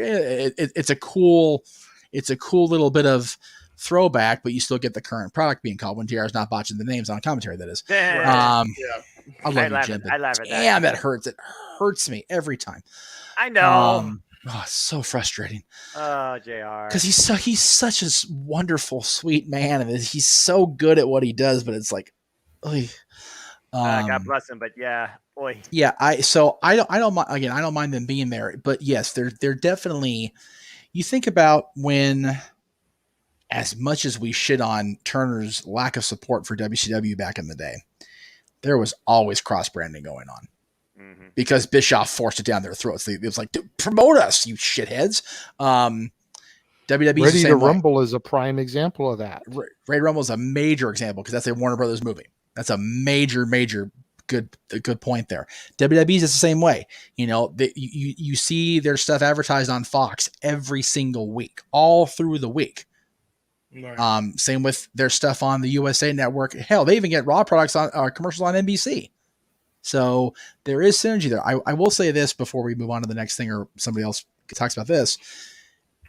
I forget who pointed out the fact that Impact's under their own is on the network that their parent company also owns. Yes. That is the greatest example of the difference between why WCW lasted roughly 13 years and why Impact is still going on. Sure. Because yes, WCW only got support from Turner when Bischoff was obnoxious about it. But for the most part, it was shit. Fair enough. Impact has their parent company behind them every step of the way. Yep.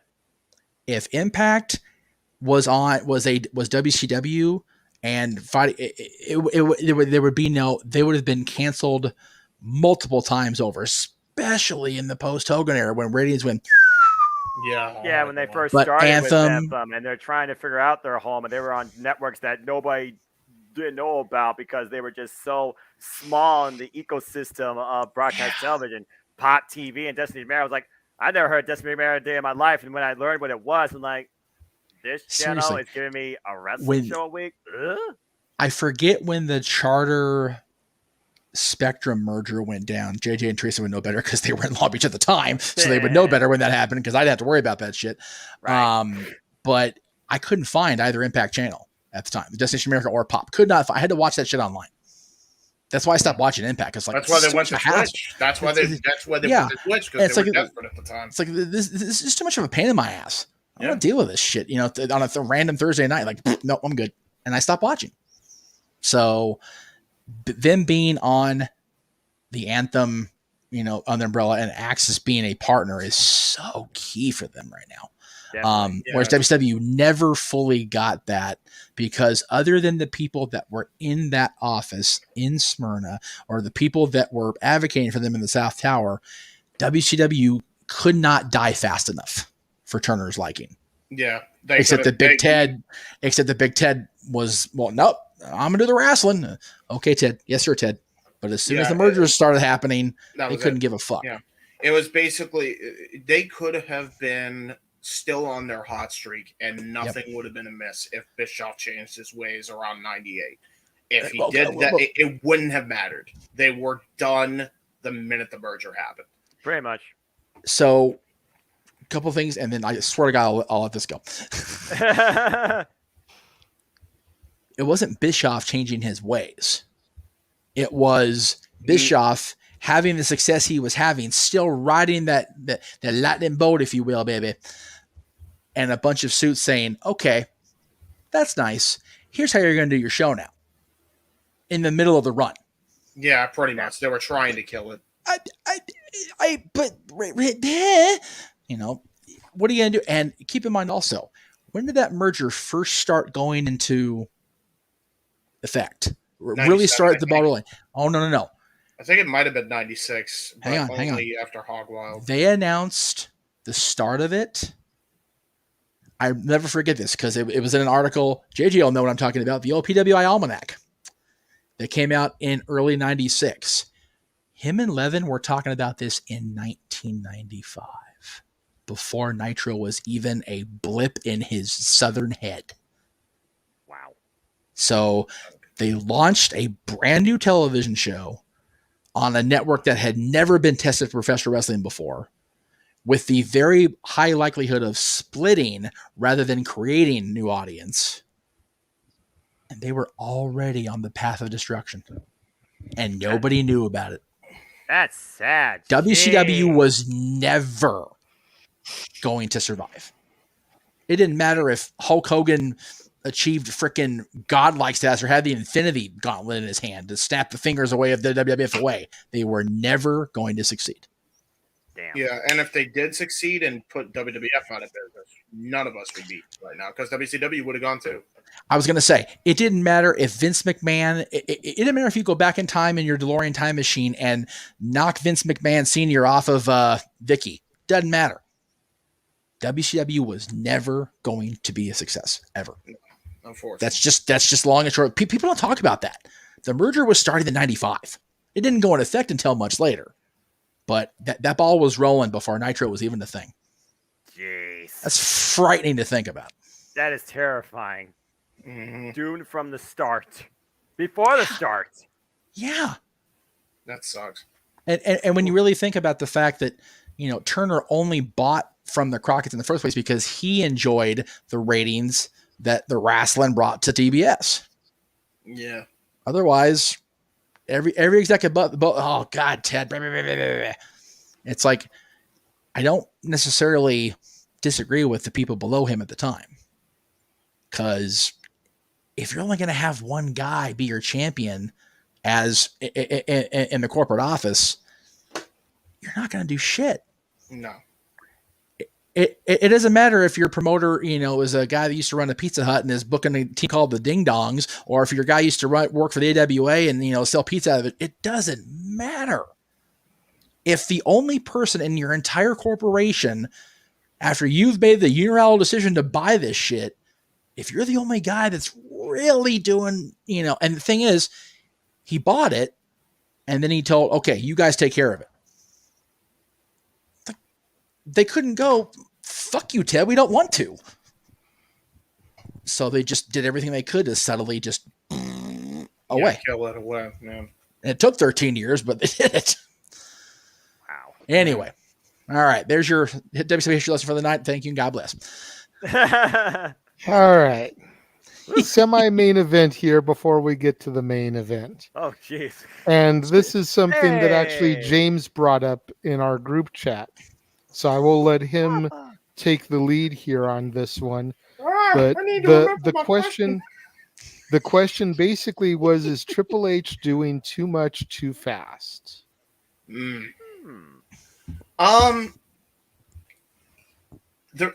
so the reason I asked this question Please is elaborate. I'm curious.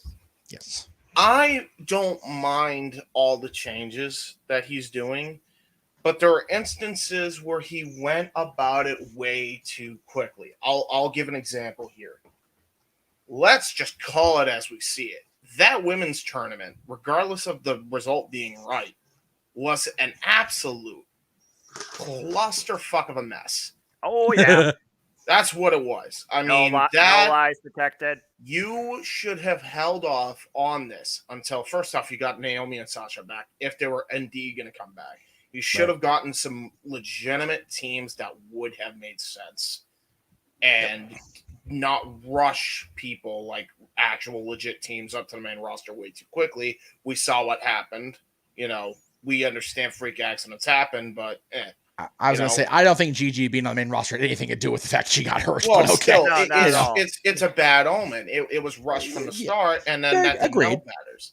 No, So I just gotta say before you go on with your point, like once Toxic Attraction got that spot away from Zoe and Nikita, I'm like, these bitches need to win the fucking tournament. Yeah, I don't give a shit that EO and Dakota just came back. Toxic Attraction needs to win this goddamn tournament. I actually agree with you. But go ahead, James. Continue your point, because this was your topic. It would have been better served to have a slow burn to make legitimate teams.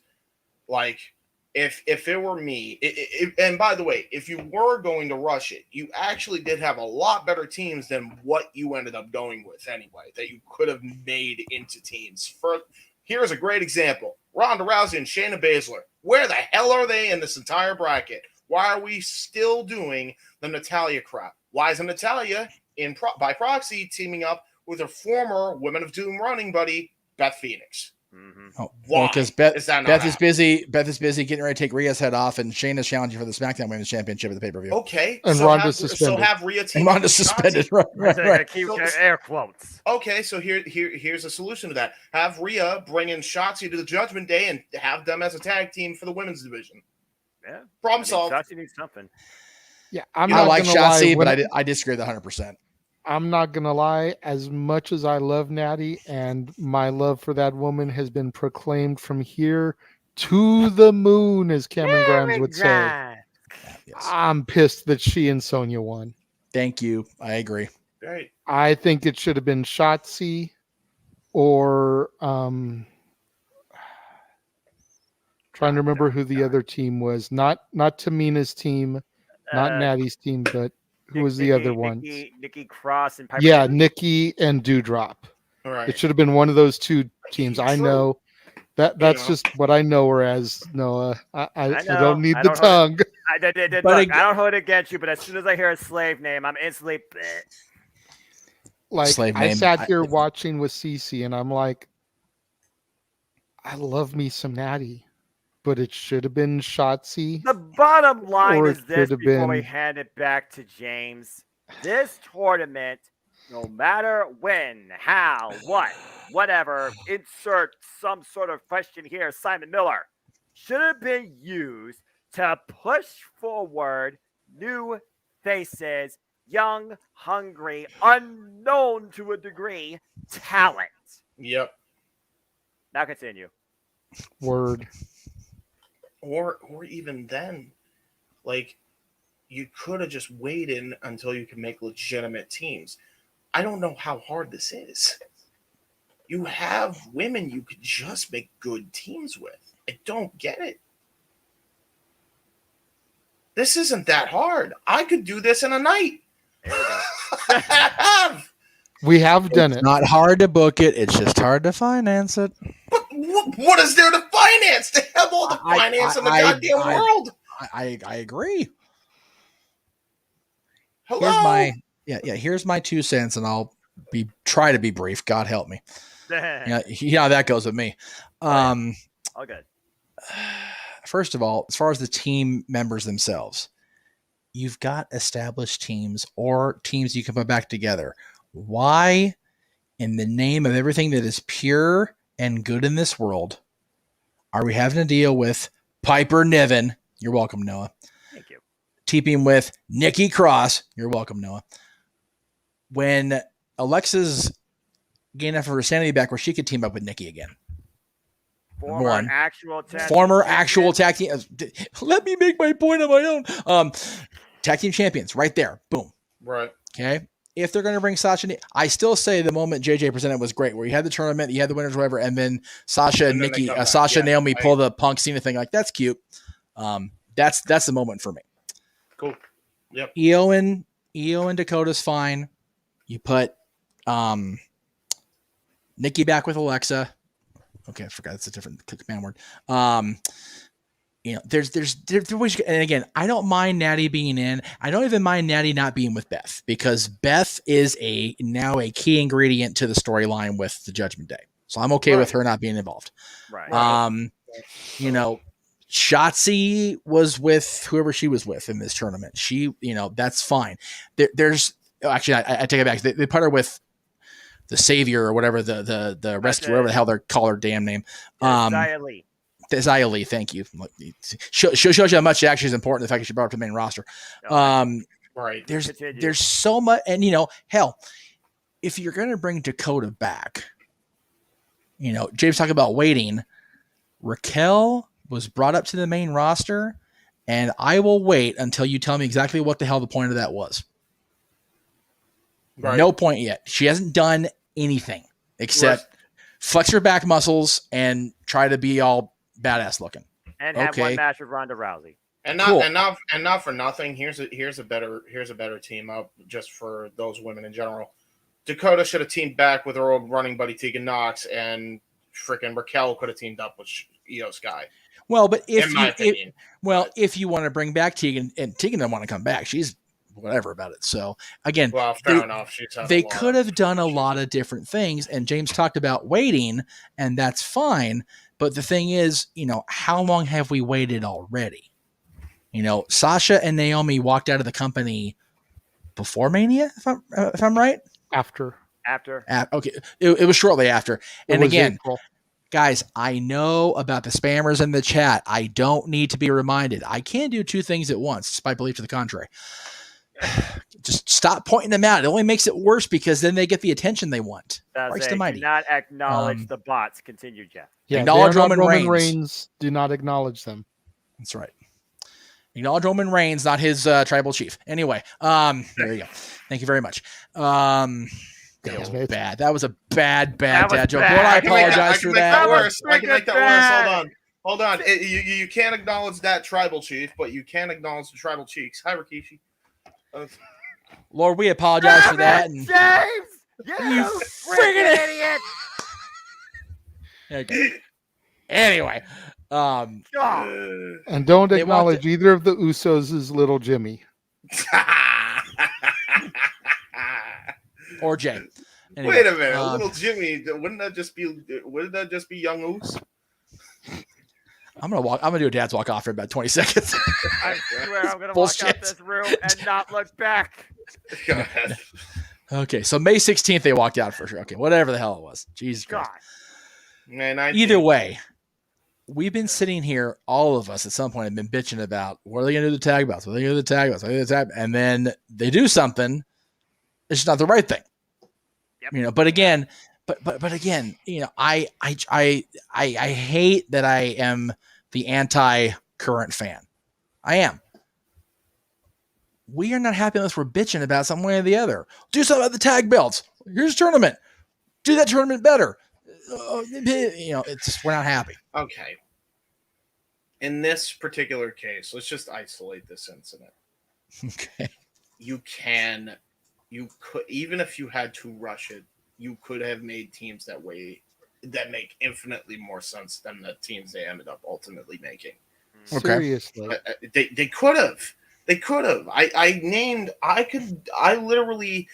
played a game that does fantasy booking. I've created teams like it was going out of style.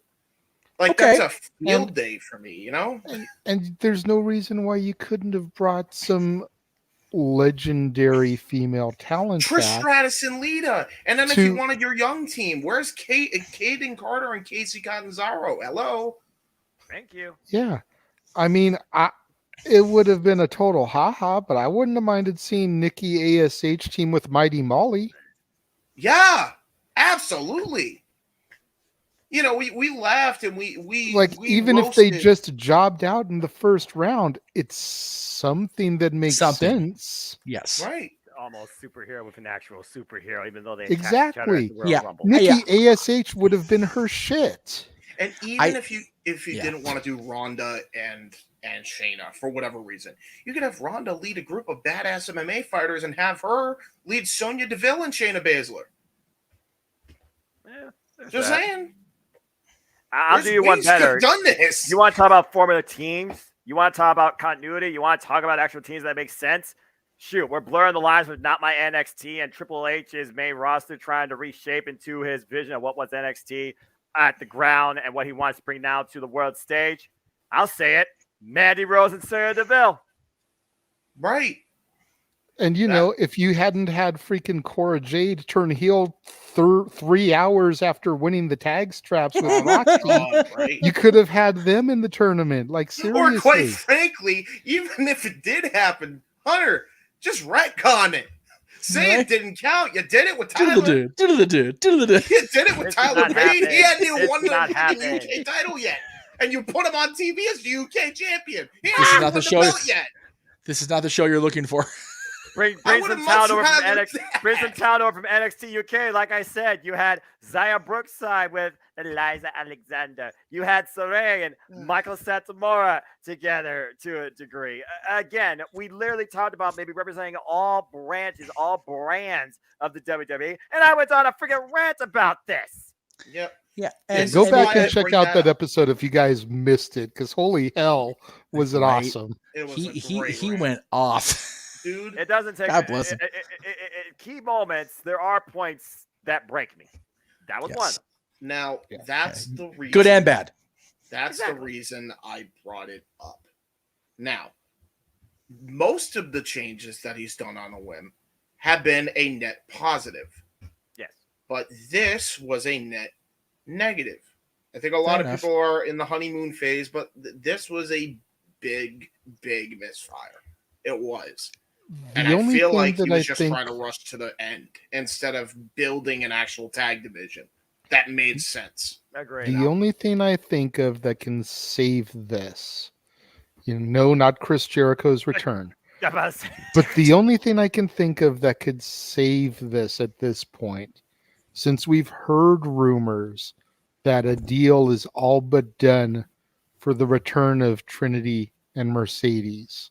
Yep. Is if they come on Raw on Monday, attack Natty and Sonya backstage, take their spot to go up against Bayley's led team of Dakota and Io. Maybe. But then, here's a question for you. If you do it like that, you just nullify the tournament. So you're kind of in a tough spot there, too. No, you nullify the tournament if they come out after a champion's been crowned, because then you've got to unify the titles. That's and we get back to the interim bullshit we talked about. No, they don't nullify anything. They made it a point on television to say that both ladies handed Johnny Ass the titles on their way out of the building. Exactly. They relinquished the titles flat out. Yep. So they are no longer the tag team champions. Yep. So it's not like Punk, who he only walked out with the title. He put the goddamn title in the refrigerator. Right. Trinity and Mercedes did, and they're like, bye. Yep, they left the prop. So by coming back and winning this tournament, they reclaim the titles that they gave away. Yeah, they didn't lose them in the ring, but they did give them up. I guess so. I don't know. And then with Triple H's booking, they can actually make the belts mean something, which was part of their whole gripe. You don't have them be tag champions and then split them off to face the Raw and SmackDown's women's champions just to have them job in a summer program.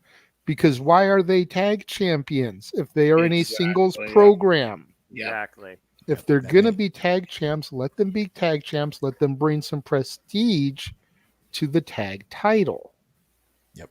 Yeah, and by the way, it's shocking when I saw the brackets that they didn't actually use teams that actually were established. I know they probably broke them up, but it made no sense anyway. Well, but I don't like the team, but where's Carmella and Selena Vega? It's just like they just half-assed this entire thing. Well, at the end of the day, we don't need Corey Graves having a freaking orgasm the entire time his wife is out there. Yeah, it'd be more interesting than what they're doing with it now. Which is barely. But, hey, barely's there. Yeah, Kind of like barely's barely's there. So is Bailey. She's leading Bailey. the winning team. That's right. No one else makes sense now. So here's James. You mentioned a point about what he's doing on a whim is working. I don't know because I haven't asked the people that do know that I know. I don't think anything he's doing other than the women's tournament because they knew they had to do something because we've all been bitching about it for 4 months. I don't think this has been whim stuff. I think they've known a lot longer about Vince and his shenanigans than we're being led to believe. So I guarantee you right now, somewhere in his house while he's been on heart repair timeout and Stephanie's been home with him, they've got a notepad going, okay, we're going to fix this. We're going to fix this. We're going to fix this. And how long do we have? Okay, cool. Okay. This is again, regardless of what you think of the man personally, and I don't necessarily disagree with a lot of it, James, there's always strategy. There's always if shit goes sideways, here's what we do. Plan B. I mean, Paul Heyman said it himself. I read that long ass freaking thing, Paul, that Aaron posted on NoDQ.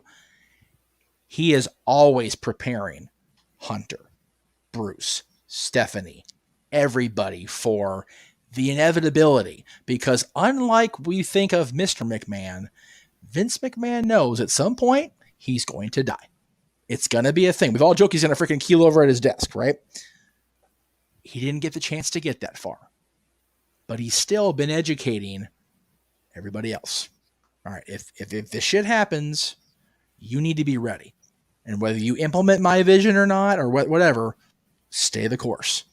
And Paul and like Paul said, are we going to see the exact same things we've seen the last 40 years? Of course we're not. Are we going to see a complete 180? Of course we're not. No. We're seeing what we're seeing, a hybrid of, okay, we're going with what Vince has booked into this, but we're trying to change it enough where it's not going to make people want to vomit in their damn popcorn buckets again.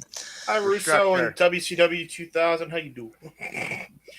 Let's reboot the show and strip the championships. That's a great idea. That's another story for another day. Do you want to get Jeff on that tangent? Listen, man, I know people are friends with Russo, but that's... I'm not friends with Vince Russo at all. I happen to like the guy, but I wouldn't call myself a good buddy. Russo was handed a complete steaming pile of shit and given like 2 weeks to try to turn shit into gold. And when that didn't happen, they took it away from him again. And like I said earlier, every single person that was given that you're in charge of the division of WCW was handed exponentially growing piles of shit to turn into chicken salad. Every single, even Jim Herd. I can't, and again, I hate to be a corporate shill. I'm already going to be one enough here in about a month and a half for the mouse as it is. But oh boy, here comes a Conrad promo. Oh god, seriously, y'all need to subscribe. And I can't. His conversation with Jim Herd and his conversation with Jim Crockett is insightful as a muckerfuther because we've heard from Bischoff a lot. We've heard from Russo a lot. We've heard from the guys that were in charge of the WCW bullshit after the sale a lot. We ain't heard a whole lot from Crockett prior to the sale.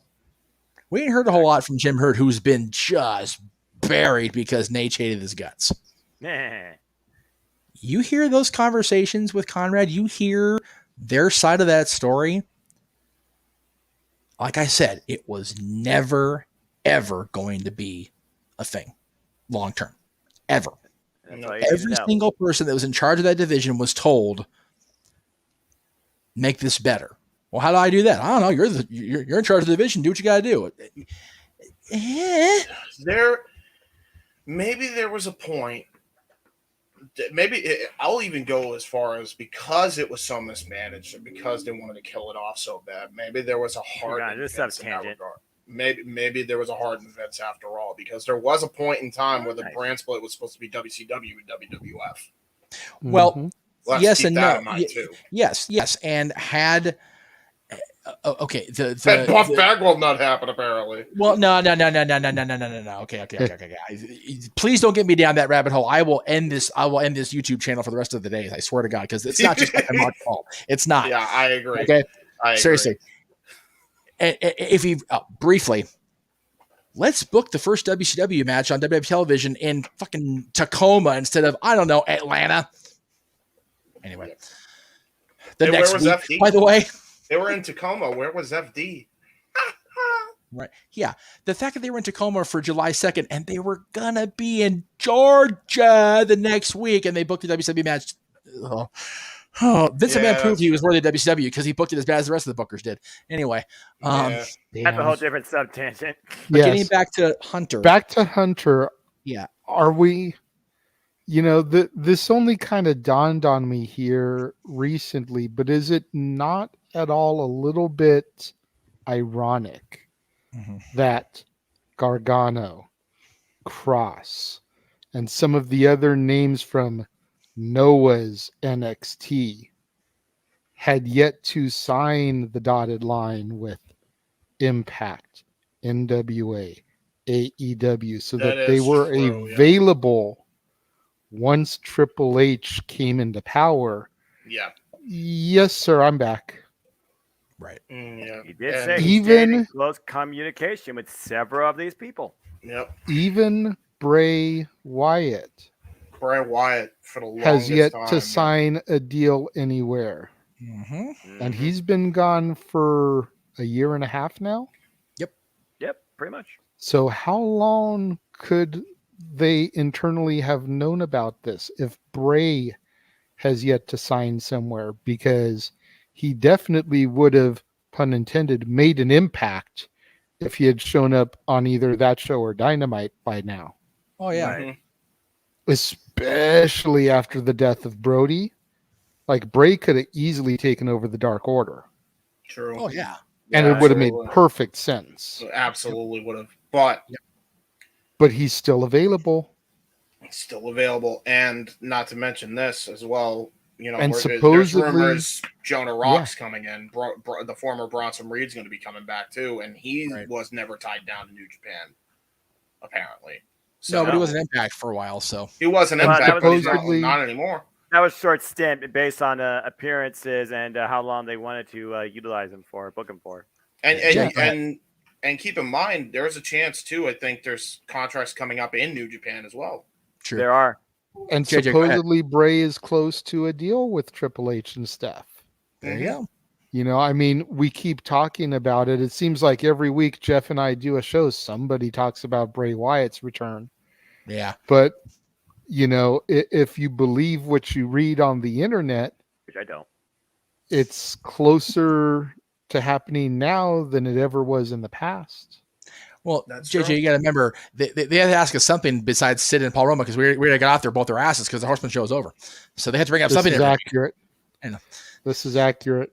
Again, you draw the attention of the masses to let their minds wander, and then you got the fools that try and turn it into a twisted narrative worse than what CYN has been through the brains of EC3. Hey, that being said, suspension of disbelief, seeing is believing. And that's what I live by and stand by. It's as simple as that. Hey, if Santa Claus seeing isn't believing, believing is seeing. That's right. Judah the Elf said so. And hey, does anybody else have anything they want to add to this Triple H topic? Well, since James kind of brought it up, I can kind of understand where he's coming from. But again, it just comes down to how close the Triple H stay in connection with those he believed had a chance to move forward. The identity, the direction of the WWE. We've all seen for the longest time, Triple H has 100% a different take on what he believes a product should be shown as to a degree when it focuses primarily more so on not just entertaining, but actually engaging in wrestling. There's a reason why several of the decisions booking, internally and externally, that I have seen, I've completely agreed with. But yes, the biggest botch of the Triple H WWE is definitely this WWE Women's Tag Team Tournament. I completely agree in the synopsis, though, pushing the likes of Killer Cross, especially if you keep that entrance in play with Scarlett Bordeaux. Thank you. I do agree in the idea of building the tag team division, bringing back an original product like Hit Row. I agree in the aspect of pushing for the mid-card division, making the United States Intercontinental Championship matter, and booking it for a freaking premium live event. But I digress, in a capacity that actually makes sense and is worthwhile. I agree in pushing forward younger, hungry talent that's just been, going along the company's lowest margin, it seems. But now you're finally showcasing the capabilities of Ricochet. You're finally trying to bring Finn Balor into a different light, even if it's purple. So a lot of the stuff I've looked at lately, more so from highlights, because again, don't have Fox, and I only did that one Raw as a test, because 3 hours is still too damn long. A lot of the stuff Triple H is doing has definitely intrigued me more in the WWE, but still not my NXT. I have a couple things before we move on, JJ. First of all, Jeff. We have a new sub, so thank you for that, Anthony. Appreciate that. And he brought up a question. I'm going to give it a hard no really quicker and then move on. But, Jeff, is there a possibility that you can see Triple H maybe bringing in Billy Corgan to head a creative NXT and have Sean and everybody? No. Absolutely not. Billy's perfectly happy running the NWA, and Sean and Hunter and everybody else in DX eventually, I'm sure, is going to be fine running WWE. Very much. No, you made a really point that kind of made me go ding here. Triple H's approach is different from Vince's. Why do you think the SummerSlam 2013 finish worked so well? We had all been led to believe that Hunter was behind Bryan and that his arguments with Vince and Stephanie were legitimate because Hunter was not, fit to compete anymore, blah, blah. And that moment where he spun Bryan around and dropped him on his head, people that were there were what the hell, and I was what the hell at the Hooters down the street waiting for the party to start afterwards. It was a beautiful oh shit moment because we all know now more especially that their philosophies are completely different. Yep. That's why that moment works so well. And to answer the comment about Craig, the problem with Kip Fry running WCW was he was the complete opposite of everybody else, Jim Hurd and Bill Watts. He was too much of a nice guy for his own damn good. Giving out the bonuses for everything. It's like, dude, he was so much more of a, I'm going to be buddies with the guys and pay everybody. It's like, dude, it's not UFC. You don't give a fight bonus for the greatest. No, stop, Kip. That's a bad Kip. Kip was a few fries short of a Happy Meal. Hey-yo. Hey-yo. We got a short of a full wallet. There you go. Oh, everyone was not a problem with WCW was a full wallet. Okay, now JJ, you said that was the semi-main event. We've got actually two more topics here. The last thing is more of a conversation piece. You'll understand when we get there. Fair enough. Okay. The main event, though, the drama within AEW. Oh, boy. Okay. Shit. It's time for James's notes, everybody. It is time for my notes. All done by me. Yes. Here's my screen. It's ready to go. Oh, boy. Here we go. Game on. Here we go. I have all of the drama in... Jeez, I can't even see that. Okay. Separated chronological order of things. How is it bad on here? Okay, here we go. No, I'm just looking at like bullet. Yeah. There's a lot of bullets in here than a freaking revolver. Yeah. Let me just say, for the record, it looks a lot better blown up on my flat screen TV. Same with me. Yeah, probably. If you're watching this on a phone, I apologize. If you're watching a phone or a computer, blow that shit up to full screen for a minute. Yeah, about to say. Blow this full screen, pinch zoom it, cap it, whatever you need. Just really, really pay attention to what I'm reading, and then you can follow along as it goes. All right, so here we go. The Hangman Page and CM Punk drama. This was done by Liam Woodward of WrestleTalk.com. The article is linked right above here. Last night, and I don't believe it was last night, but the night, I believe this was the Thursday after Punk did his shoot on Hangman. CM Punk cut his first promo on AEW Dynamite since suffering a broken foot over 2 months ago, and he already made headlines. Before Punk turned his attention to Jon Moxley and their upcoming match, Punk called out Adam Page for a rematch for their title match at Double or Nothing, and said it was coward shit, a spin on Cowboys, Hangman Page's cowboy shit catchphrase, when he didn't come out. Well, there's good reason he didn't come out, and that's because Punk went into business for himself, or so we think anyway. And nobody knew he was going to say that. Speaking on Wrestling Observer Radio, our good friend, and I say that Uncle Dave, Uncle Dave said, "Oh Lord, that's all the earth right there." Hold on, we're being nice for now. If you're wondering about the CM Punk thing at the start of the show with Adam Page, that was weird for everyone. As in, nobody knew he was going to do that. Don't do the impression. Please don't do the impression. Oh my God, it's bad enough when he does it. Jesus Christ! Please don't do it. How much you gonna stutter? I was like, oh well, that's weird. That's no. That's Dave Meltzer. Dave Meltzer has a certain way where he delivers his verbal illustrations. James, be yourself. Yeah, pretty much. Be yourself is all that we want you to do. Good favorite theme. Anyway, here we go. So, if you remember months ago and when they were feuding, and I said there was a lot of reality to it. Well, there is a lot of reality to it. So I don't know what the deal was, and nobody else does either. But Punk was supposed to go out there and talk about Moxley and the build to their match, and he did after he talked about Hangman Adam Page. They may build something from it down the line, but it's not scheduled for this pay-per-view, and nobody knew he was going to say it. There was one particular incident during the Punk-Page feud a few months ago where Page pretty much said he was fighting on behalf of AEW to defend it against Punk, and it all seemed a little bit much out of place, and it seemed to be controlling fallout from that. Either way, it was spicy, and by all accounts, it was real. Well, so you think, and the reason why I say that is because now we have heard from Evil Uno, who was at a convention promoting the AEW video game in Germany. This article is also by Wrestling Inc. By Eric Murder. And this is transcribed from the Headlock interview show.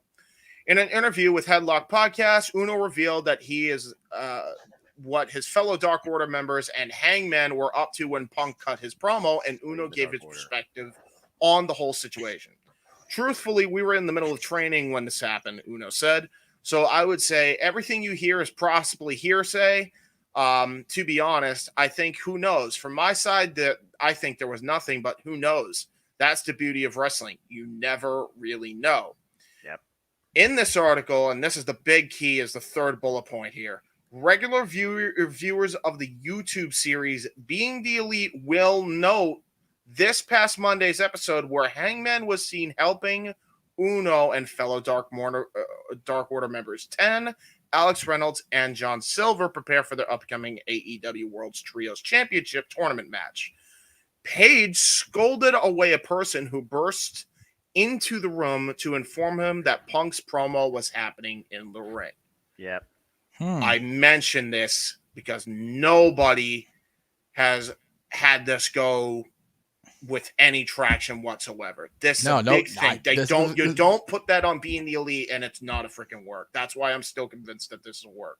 I am making all of these isolated incidents, which is what most of the IWC on Twitter should have been doing. So that's what we're going to do here today. All right, then. Next up, speaking of isolated incidents, is the Sammy Guevara and Eddie Kingston. Good God. Oh, God. Fucking Sammy and Kingston. Here we go. Yeah, so oh, God. I will be quick with Buckle this. up, Please, Jeff. please. Oh, fuck the pair of them, I swear. Anyway, go ahead. Well, carry on. okay. Hold on.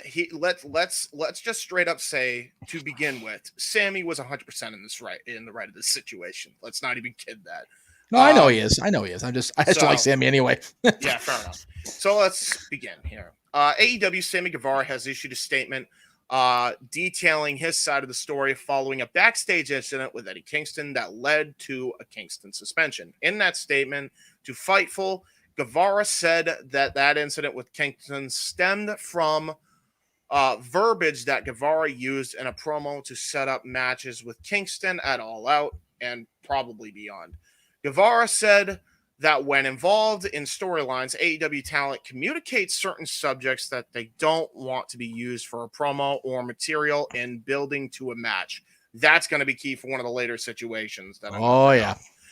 Guevara says that he communicated things that he did not want Kingston to say about him, but that Kingston did not communicate what he thinks should be off limits, or let's be honest, probably did, but he didn't communicate that aspect.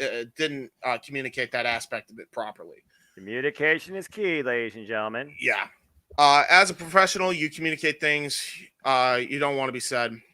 You know, like other people have been in programs. What is that? Why is there parentheses with that one? And have worked with Matt Hardy, Jericho, and others. And I did communicate of what I didn't want to be said in this angle, and Eddie didn't. But Eddie did not do the same. And Eddie did not mention to me or the coaches or TK or to anyone in AEW what he didn't want to be said. Guevara's statement reads. So after Tay and my match with Sky Blue and Dante Martin, I cut a promo on Eddie Kingston, insulting Eddie and the fans as a heel, which I know the thing everyone loves to do is hate me and Tay. So I'm the perfect person to play the asshole character for Eddie to ultimately beat at All Out. There you go. Get some money. I see what people say online and see what they're saying about Eddie's appearance, which anyone who legitimately shames Eddie for how he looks can go to hell. It's the same people who shame me for being too small. So Sammy Guevara, the character, I could be the physical person playing that person that Eddie can shut up at All Out. But Eddie did not do the professional thing and communicate to me what his issue was, which if he did, I would have never said that and caused him actual harm is basically what this read, because this is all over the place. I never want to hurt somebody for real. Guevara's statement reads. Guevara says Kingston attempted to pie face him. He actually did pie face him, according to other reports. But the two were backed up and kept apart. Eddie was then, by the way, silently suspended for 2 weeks following that, and then the second incident happened. So after the promo, I get to the back, and Eddie is flipping out, yelling, "You can't call me fat," over and over as I'm trying to walk down the stairs. I'm in Gorilla making a big scene. He's making a big scene. People get in between us. Eddie tries to pie face me. More actually touches my face, which was weird, and everyone backs everyone up. The statement reads, Guevara says his promo calling Kingston fat ended up being edited off the AEW programming, and it never aired. It was unfortunate, because this promo was on a tape show and easily could have been edited, which they ended up doing anyways. Last bit of notes on this is Guevara said Kingston had not been aggressive or had been getting aggressive and getting out of control backstage in AEW before. Now, I think this is a line by Dave Meltzer. I'm still not convinced if he had been up to this point in AEW, but absolutely has been in wrestling. So I'm just going to say that until more news comes out. All right.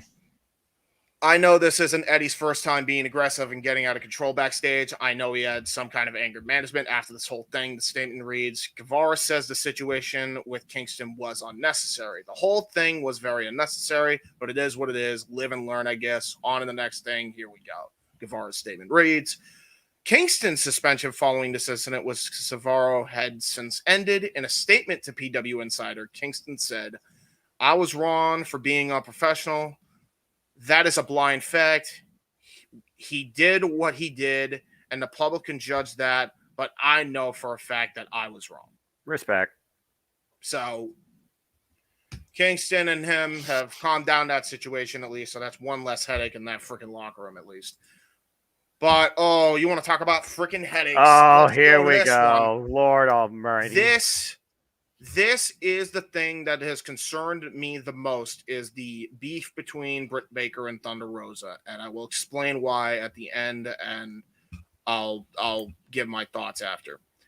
Britt Baker and Thunder Rosa's drama by SP3 of Wrestle Talk, and also in conjunction with a Fightful article. From Sean Ross Sapp of Fightful, this is separate from the article. We've had talent contact us on both sides regarding Rosa, with many saying she's worked hard to get other young women and talent booked with others that perceive her as developing an ego and being difficult to work with. Those that we've talked to who've worked with her at Mission Pro Wrestling have said positive things about her leadership when she is around.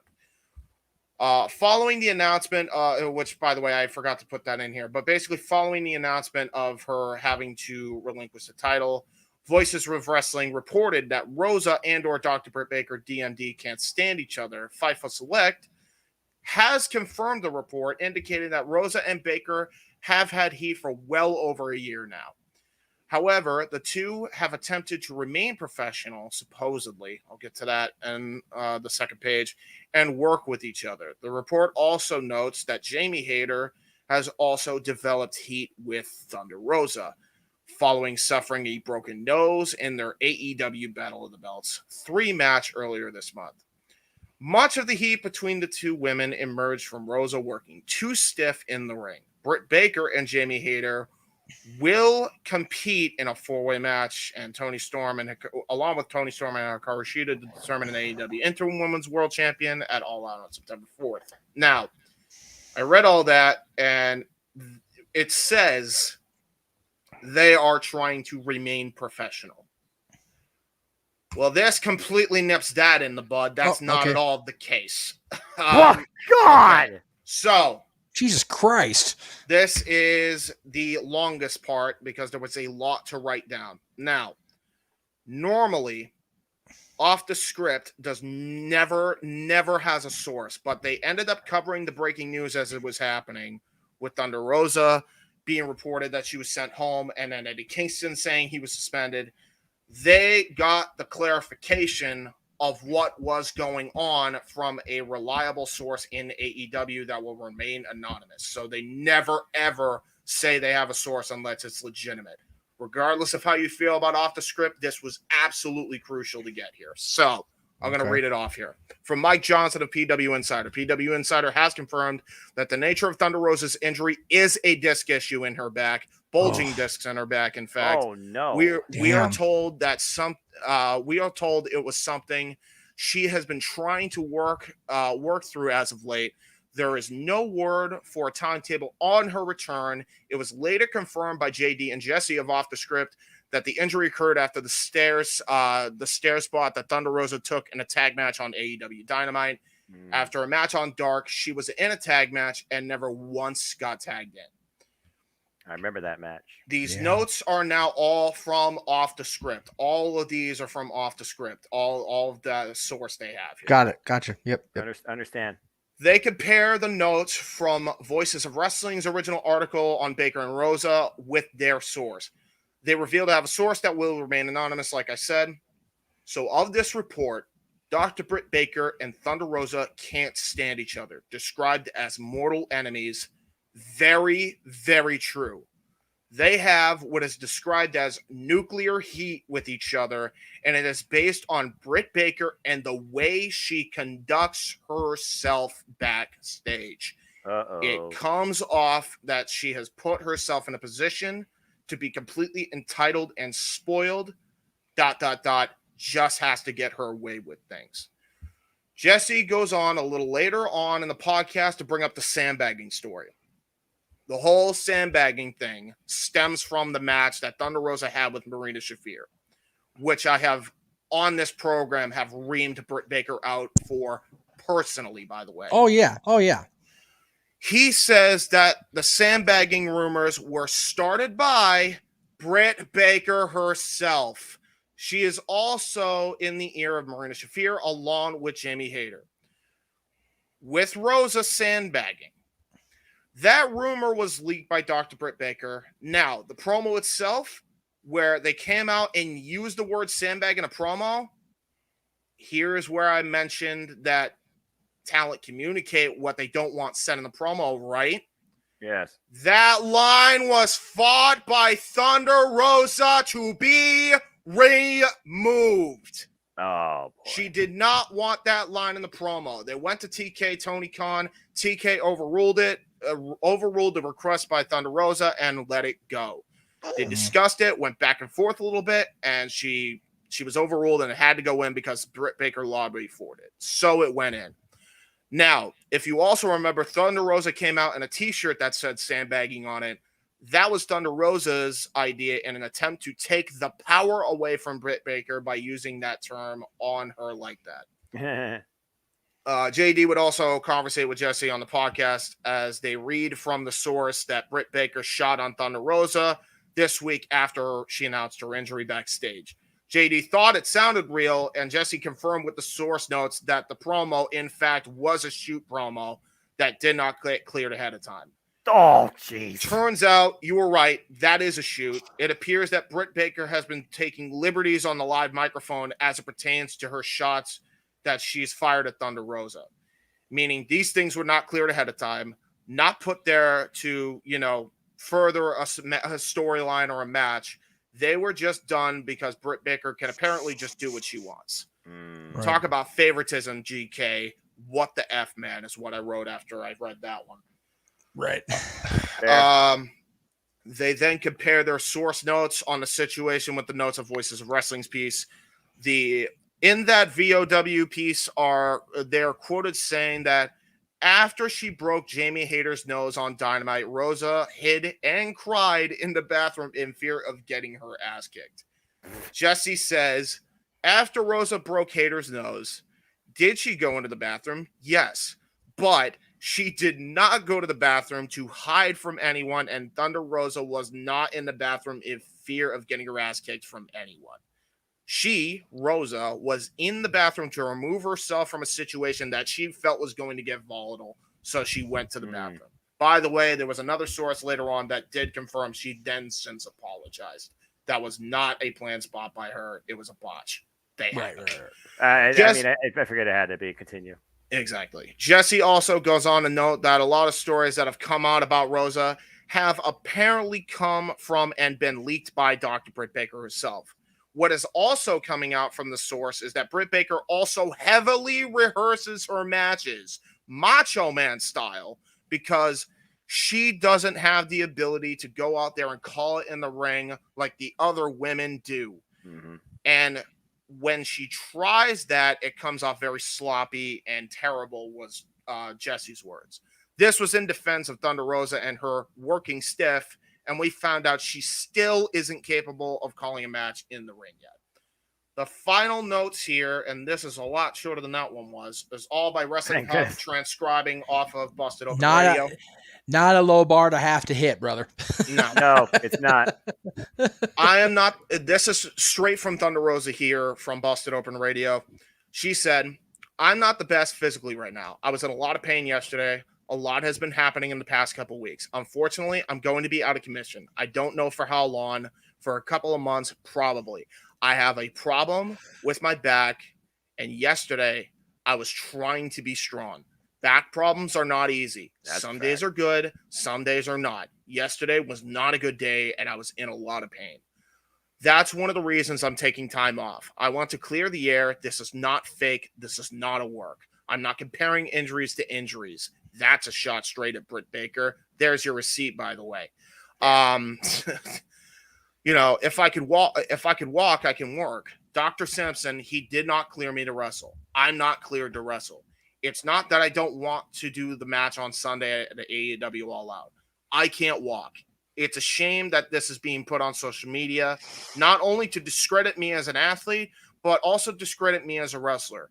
I want to walk when I'm 40. I have the right to say, no, I can't walk. I can't do it. Right. I don't want to have surgery. If we keep doing this and going through the pain, then I'm going to be out for longer, and I don't want to do that. Wise move. That is all the notes. That is every single situation broken down in chronological order. Wow. Damn. When I work, I work. Damn. Jesus Christ. Okay. Well, so I had one thing I needed to say before everybody takes the floor here, since and allow me, because I did a lot of work on this, and there was a big point that I wanted to make. Yeah, no kidding, man. Jesus. The fact that Tony Khan was in favor in any capacity of Dr. Britt Baker, DMD, is atrocious. No argument. On that promo, on that sample. On that That's absolutely promo, wrong. That's on absolutely any wrong. of that. The fact that you took her aside shows blatant favoritism. No wonder there's dissension in the damn locker room right now. No wonder you're having all these problems. The minute you do something like that, it's over. It's kaput. It's done. You've already put that in people's heads. That is dumb. Period. End of story. At that moment, you should have taken Thunder Rosa aside, and just like you did with Kingston and Sammy, the line of it being fat, you admitted it from the freaking Rampage airing. You should have done the same with the sandbagging line. And by the way, let's talk about something that hasn't been talked about since Britt Baker wants to be such a stuck-up bitch towards Rosa. Shall we? Let's do that. Oh. If you recall, there was a match, and we have made mention of this on this very program, where Thunder Rosa and Britt Baker were going to have a cage match at St. Patrick's Day Slam. Yes. Right. We noted that Thunder Rosa had a minor leg injury, and it was obvious to anybody that saw that. Right. Yes. She was not 100% to go. No. Now, with what we know now, that Britt Baker is known to rehearse her matches constantly, over and over and over again ad nauseum until we get the spots right before the match airs. Obviously, that couldn't happen if somebody was minor injury. Right. So I think this stems from that, because she's claiming that Thunder Rosa was sandbagging her, when the reality is, by the way, honey, she was injured. She was injured. And I know you're probably listening to this because I know you're friends with Jeff, so let it be known. Let it be known. Not friends with me, for the record. I met her on the cruise. Good for her. Met her on the cruise, so your acquaintances, I guess. Guess what? You were wrong here. 100% you were in the wrong. And TK, you should be suspending her for all of that. This shouldn't even be a discussion point. We know you won't, but that's what should happen. That is the reason I said what I said in the group chat. Right. If stuff like this is going down, and you're having all that crap go down. Oh yeah. If MJF does not show up at All Out, or the freaking Aftermath show after, I'm gone covering wrestling. Because this is just ridiculous at this damn point. I'm not trying to be a bandwagon hopper. I'm not trying to go and watch the WWE because AEW is terrible. I want both companies to do well. And if egos are getting in the way of that, screw that BS. I don't want to cover it. I don't want to watch it. I don't even want to entertain the idea if stuff like this is going to go down. And because if it's going to happen in AEW, it's going to happen any damn where. I mean, for all we know, James, right now, it currently is. We talk about Billy Corgan, and is there something going on between him and Matt Cardona, for example? We talk about the WWE, and you figure about, okay, Vince McMahon, he showed favoritism to one particular individual, who's a Triple H, necessarily doesn't have underlying favoritism more towards others. There's one of those things where you have the power as the booker. You can get away with those type of decisions. Well, you know what? We've had those happen. And they've not helped the product in any way when you pick favorites, especially on the AEW side. Right. And this is a clear example of that. Right. And when you have Tony Khan picking sides like this, it really does make me worry about if this MJF and Tony Khan thing is even a work anymore. For the first time ever, I have been saying from the word jump that this has been a work. Now I'm not so sure because of all this stuff that came out. That's the only thing I'm not going to deviate from that, because if this is happening, who's to say that he didn't just let MJF walk all over him? He'll let Britt Baker do it all the time. Apparently, just go and shoot promos without any consequence. So who's to say he didn't? Who's to say he didn't let MJF do the same thing? is what it is. Now I don't know. None of us do. Well, first off, James, appreciate your inquiring above the Call of Duty more than anything else towards this self-made topic you did. And I hope that those that also stood around for the lecture and read along definitely appreciate your hard work too. I know Anthony and Safety have definitely had several things to say in the chat. Again, folks, you want to be more acknowledged, super chat, but we do see you. That being said,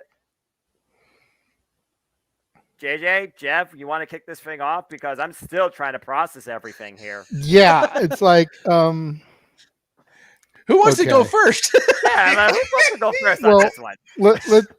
let's take the Thunder Rosa Britt Baker thing. I feel that's the most serious one to talk about here. This one right now feels like something far from over. No. Yeah, and if, like we've said, if Thunder Rosa is that seriously injured, forfeit the title. Right. No need for an interim title, because I think at that's the just end a of the creative day, call. Let's make that clear. I don't think that was a Rosa call. at the end of the day, the only way an interim championship is going to make any kind of sense in this case is if Britt wins the belt, and then we unify it with Thunder Rosa and Britt, which, based off of everything that was just read to us and presented, is not going to be the thing. Yeah. Yeah, like Not any by a long kind of shot. constructive to backstage anything, because No. So that's the only way an interim champion makes any sense, though, is if we end up with Thunder Rosa and Britt. Yeah, or maybe we just end So up you with Tony take and the Britt belt off going. of Thunder Rosa, strip her, have her forfeit due to injury, whatever, and then you crown a new champion, and you remove Britt from the situation completely. Yep. Right. You know, there's other women in the company. You know, put Ruby Soho in there, in Britt's spot. Yep. Right. Absolutely. Yep. Put Athena in there. You know, granted she's fighting Jade, so there kind of goes that. But you've got Athena. You've got so many women that you could choose from. Yep. Yep. You don't reward Britt Baker. You don't. And you get a legitimate champion instead of an interim champion. That's the first thing that needs to be addressed right there. I agree with that. Especially in light of all this. Right. Yeah, I also want to point out, I don't think that first part of what you're saying is going to happen. But if nothing else, then the interim champion needs to not be Britt Baker, regardless, after what we've seen. Right. No. I 100% agree with you. But from a realistic booking standpoint, where's the money going to be? And I feel that's another way, because if you have that much of a drawing power, according to your booker, that again is going to probably yield a little bit of favoritism. You think about WWE in a Vince ecosystem. When it came to the women, there was one woman in particular that had all the favoritism in the world that people are like, she's being shot down our throats. Charlotte Flair. And I don't even think Charlotte Flair, to a degree, has this sort of backstage heat. No, with way. anybody. doesn't. It was just a Booker-driven agenda. This, on the other hand, though, is coming straight from the talent itself, it seems, and that's a dangerous thing when you let, once again, hey, Jeff, WCW, the inmate run the asylum. The asylum, yep. I'll go you one better. This harkens back to me to 96, 97 WWF and Brett and Shawn. Yeah, this is exactly. And at the that end all of the over day, again. you knew that was going to be the money. You knew they were going to put on a banger of a match, but they hated each other backstage. Here goes Jeff with the banger count. And by the way, Jeff, I saw you leaning over when I had my stop camera on. It's me and Drew McIntyre. Thank you. God damn, I couldn't see it. I was like, gee, it's driving me crazy. I knew it wasn't Vince because you took that shit down already. So I changed it this evening. I was going to put me and Jeff Jarrett up there, you know, since you've acknowledged him as a horseman. But I was like, nah, Drew's got the big money match around the corner. We'll make it Drew. But that's what it goes back to me with this is straight up Brett Shawn level shit. Yep. Big time. And the money is there. You know, Britt and Thunder Rosa is going to be a hell of a drawing match. Yep. So again, the only way an interim champion makes sense, especially if Thunder Rosa is only looking to be gone for a couple of months, maybe until the next big pay-per-view for AEW, is you put the interim title on Britt. And which screws Tony, who's supposed to be the number one contender. Yep. Right. She was supposed to win. You know, it's horrible. The Sammy and Eddie Kingston thing, I'm just going to call it like it is. Which one's the better smelling turd at the end of the day? Thank you.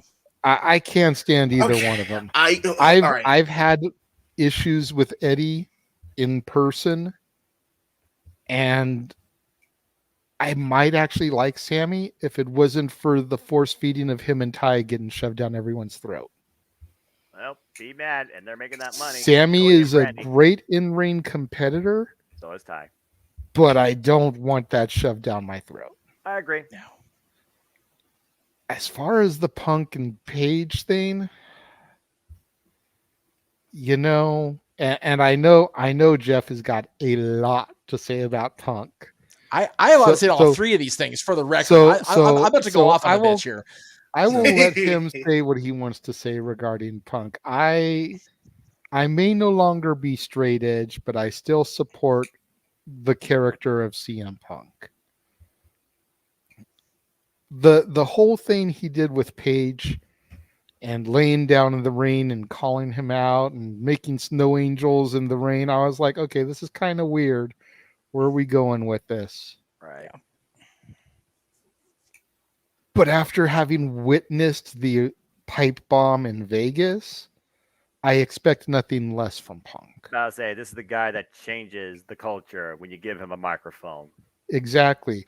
Where the Punk thing really confuses me, and I guess we'll see what happens on Dynamite and Rampage this week, is the fallout of the match with Moxley. Yep. Exactly. Because I believe, at least from what was played out on television, so either Tony did an amazing booking job, or Punk and Moxley did an amazing storytelling in the ring job. I believe that an audible was called. Yeah. In my heart of hearts, I feel like that was supposed to end in a disqualification, a schmoz, something so that the rematch could then carry over to Chicago at All Out. Mm-hmm. For the title to change hands and be unified that quickly? 3 minutes. Did I just hear somebody say 3 minutes? Yes. Yes, you did. And if you get that reference, then you're cool for the room. If you know, but, you know. Jamal but it's Rosie. like if that was the booked plan, you're gonna have to do some convincing with me. Exactly.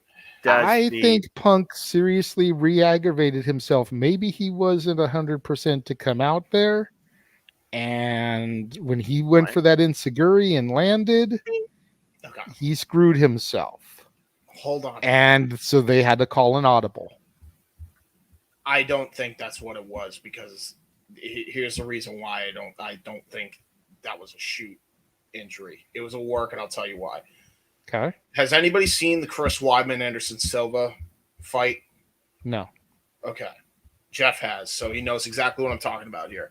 When Silva went for the kick, Silva, had legitimately got his leg kicked before. And so when he went to step, his leg legitimately broke and he couldn't fully connect with the kick. He connected, but it wasn't full on like a lethal kick to the shin.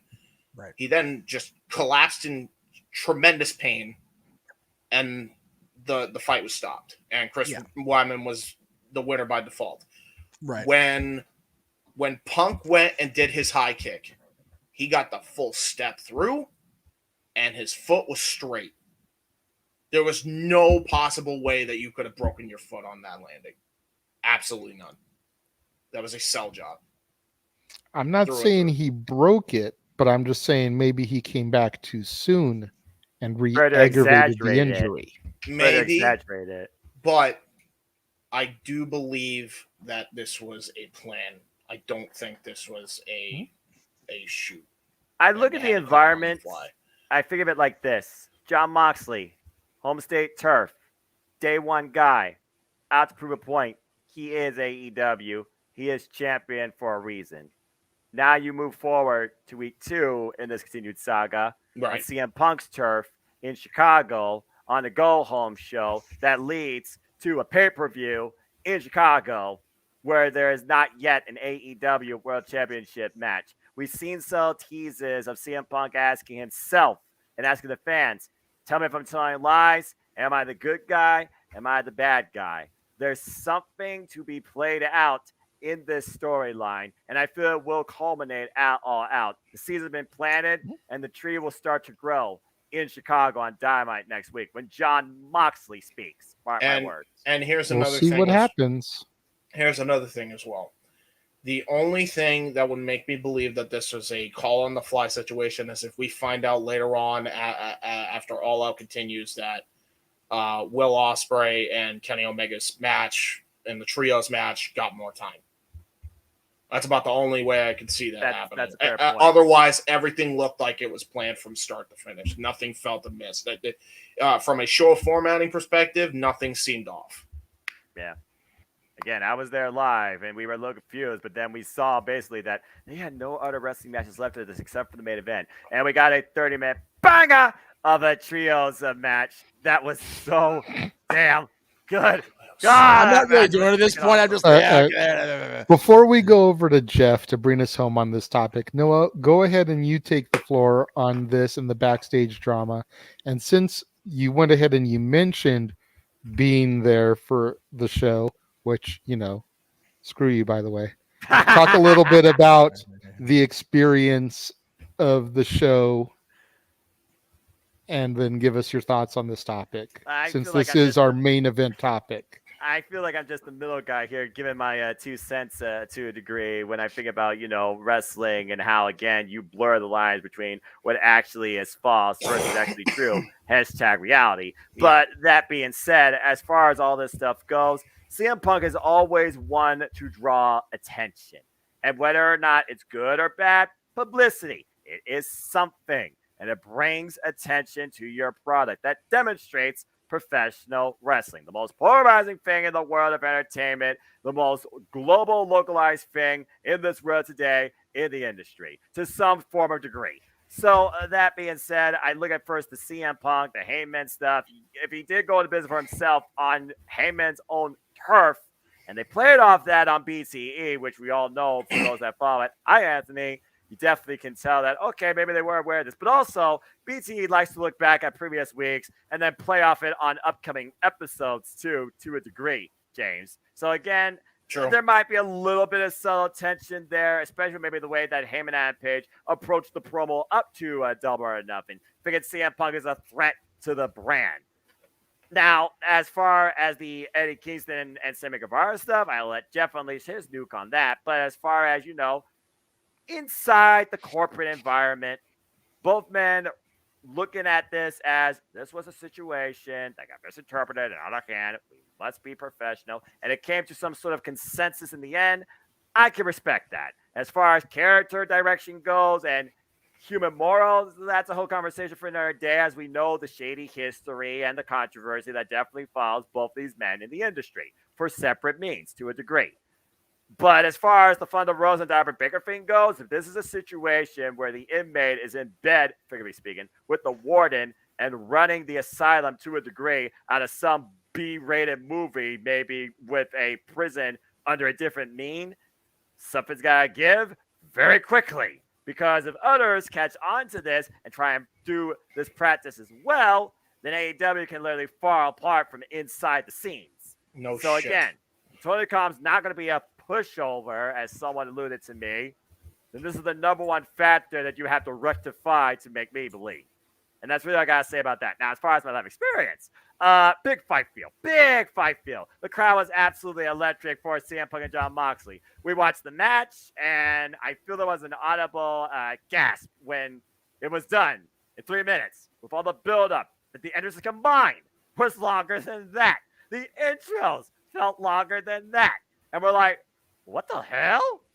because that was the kickoff, of course, to the second hour. And I'm like, wait, there's only one other match here. You already This did is the a bad women's match before. This was not great to me. Again, I knew from this to expect some sort of impression. And there were 15 different ways of endings that I could see. This wasn't one of them. So again, Chicago has to be the proverbial period on the end of the sentence to really bring this thing together as far as storytelling.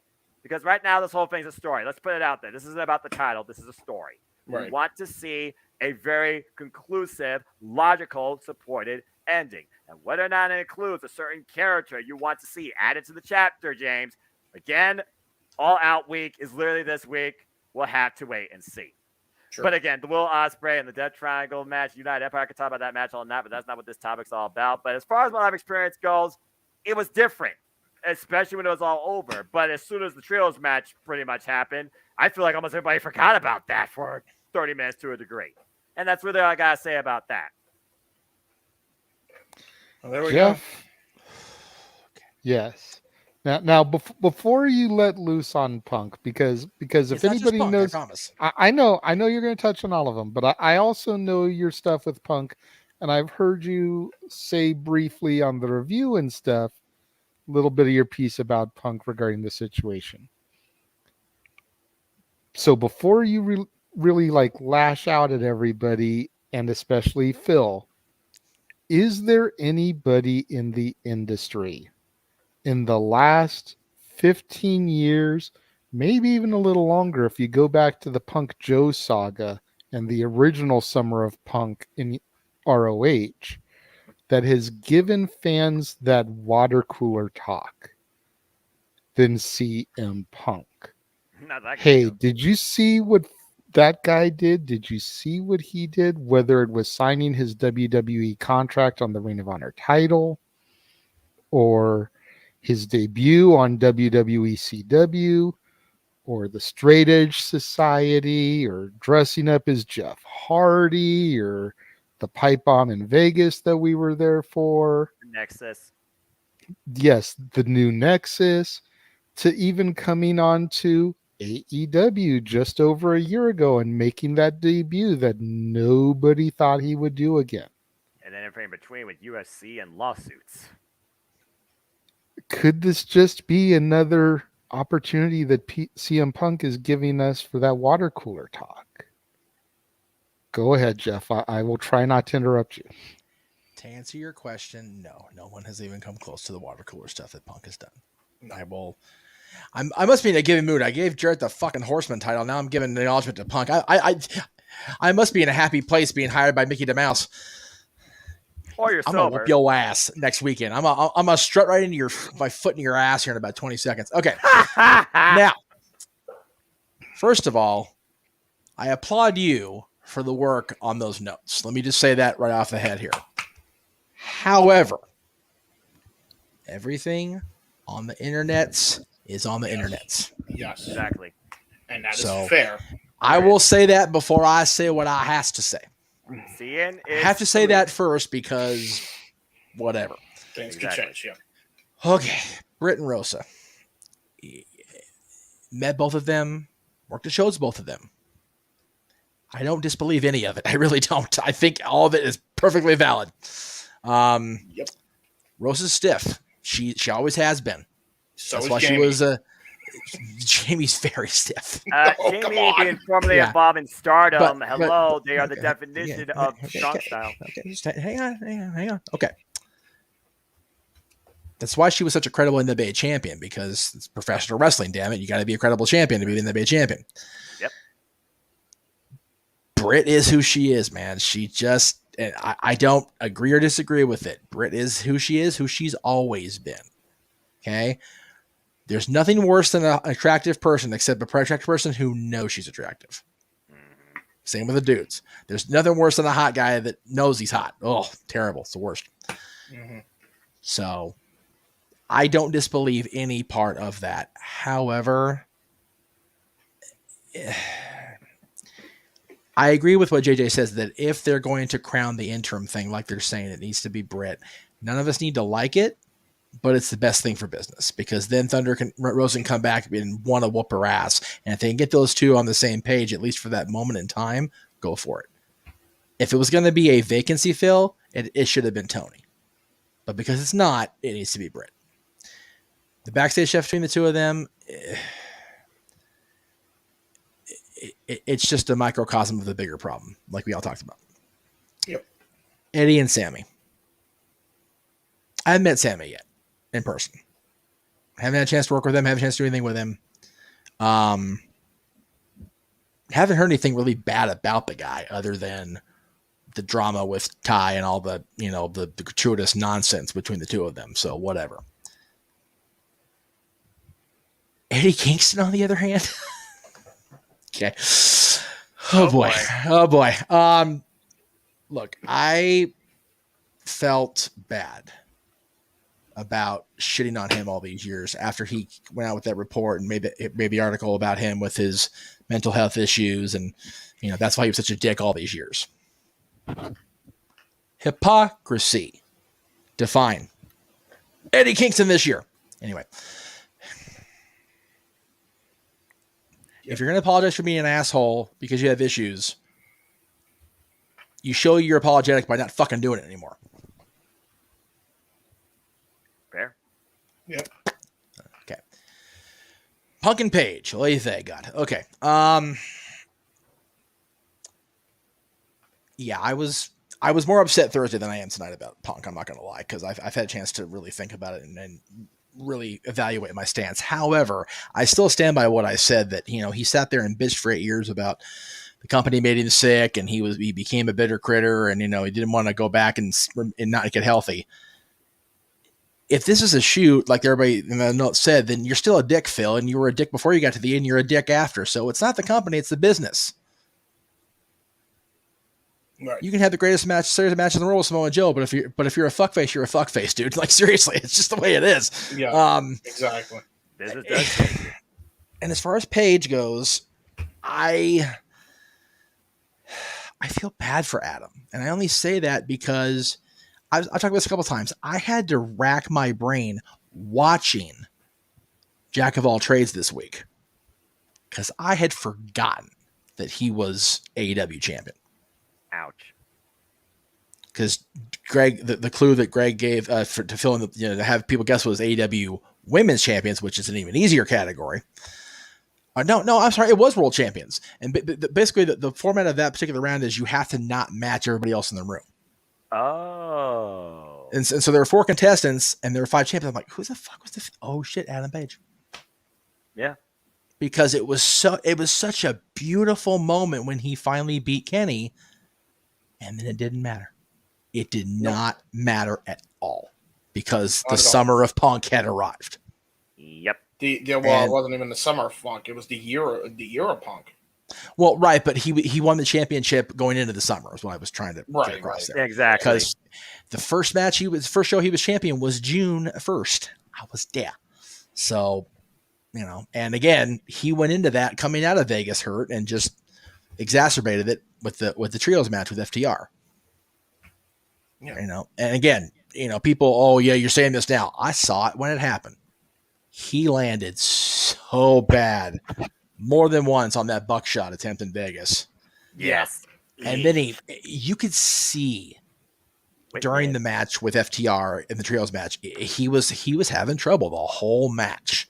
And the spot with Max where he was supposed to chase Max out of the form, he could barely hobble his crippled ass down the ramp to go get him. Not to mention, he also smashed his foot on the freaking barricade doing yet another crowd dive, which he was told not to do. Yeah, at the form. And I'm like, you fool. Like right on the freaking barricade. Yeah, we saw the trip up. Oh, yeah. Oh, yeah. I mean, yeah. You could hear the ding from where I was sitting in the back of the building. It was like, that's going to hurt later. Didn't know how much. Yeah, I don't have all the 6 people involved in this bullshit we've been talking about for the last 20 minutes. The one guy I don't fault is Adam Page. Because yes, he did speak. I'm defending AEW against this guy who's coming in. It's like, Punk, tell me when he stops lying. Yeah, tell me when he's telling lies. Company was fine, in my opinion, for 2 years. yes, Punk created an enormous buzz. And I can't even remotely take that away from him. Fact. But I will give you a side-by-side here, and then I will try my best to be a good boy the rest of the night. I'm going to try. You notice I had a sip of alcohol tonight because I knew we were going to talk about CM Punk and Eddie Kingston. I did not want to be that guy. Punk and Bryan came back at the same time. Yep. Other than Bryan getting a little dinged up, he's been consistent in the ring, and he has not made any waves, and he has helped bring Wheeler Yuta to fucking here, and Daniel Garcia as an opponent to fucking here. Yep. Who has Punk honestly elevated to the point of they were better than when he came in? Adam Page? No. MJF? Not right now, sitting at home. Not right now, yeah. Until he comes back, then we might change. If he does. If he does now. Big if, James. And like you said, and like Cleaver said, if he's not the end game of All Out, I give no fucks about that program. Zero. I give no fucks about the company. Period. After that. Well, but it's gonna be you're bad. at that point. You're at that point. You're at that point. I'm at the point of I don't care about the World Championship if it's not the end game. I agree. I can still get interested in some of the other stuff in the company. I agree. And you're lucky. By the way, most people are lucky they're giving you till the go home or the aftermath show if it doesn't happen on All Out proper, because just for the ratings alone. Right. So if nothing else. Right. I was excited when Punk came back. I've never been Punk's biggest fan for a lot of reasons. It's well documented. Yep. And I've always been a Bryan Danielson friend. That's also well documented. So I can't even pretend to not play favorites in those two guys. Right. But again, tell me when I started lying about the two comparisons over the last year. You haven't. You haven't. And the thing is, Bryan should be the world. No, Bryan Danielson does not need to be a world champion ever again. Moxley needed to be. Moxley needed to be. And honestly, Yuta, even if it's not a world champion, needed to be. And honestly, Punk's comeback and needed the world championship. And I say that because his WWE championship reign, he's 100% right about that. Yep. He was never the main event. No, it was The Rock and John Cena the whole time. Well, yeah. Not even just that. Even when Punk was on the main event of the pay-per-view, he was never the top guy in the company. He was never the top guy, and the only times he had main events were with John Cena and The Rock. And The Rock. I don't even count the TLC match because they had nothing else going for it anyway. So it was going to be the main event by default in their eyes. Yeah, it was a spot. And his match with Survivor Series had nothing to do with him or Ryback. It was all about the Shield. Exactly. That's all that was. Supporting role. So I don't disagree with him on that. So his return to wrestling, he had to be the world champion. That was just fait accompli. But when you sit there and you're gone for, I'm being interrupted because I'm on the air because that's how it works.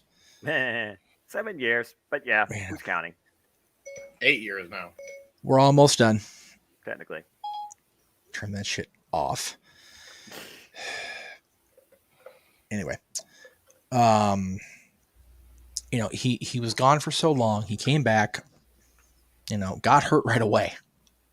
If you're gone that long and you have an inkling you're going to, come back, you've got to keep your body.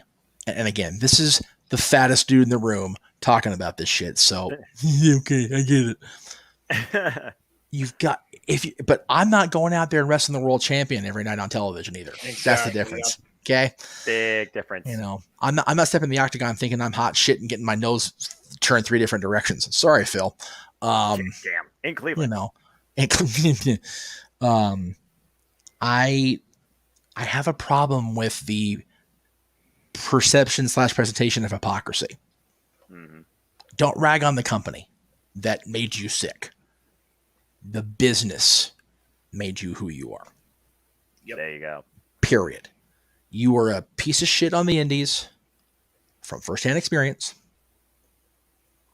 You only didn't get the reputation you got in Ring of Honor because you were having phenomenal fucking matches, and I can't even take it away from you.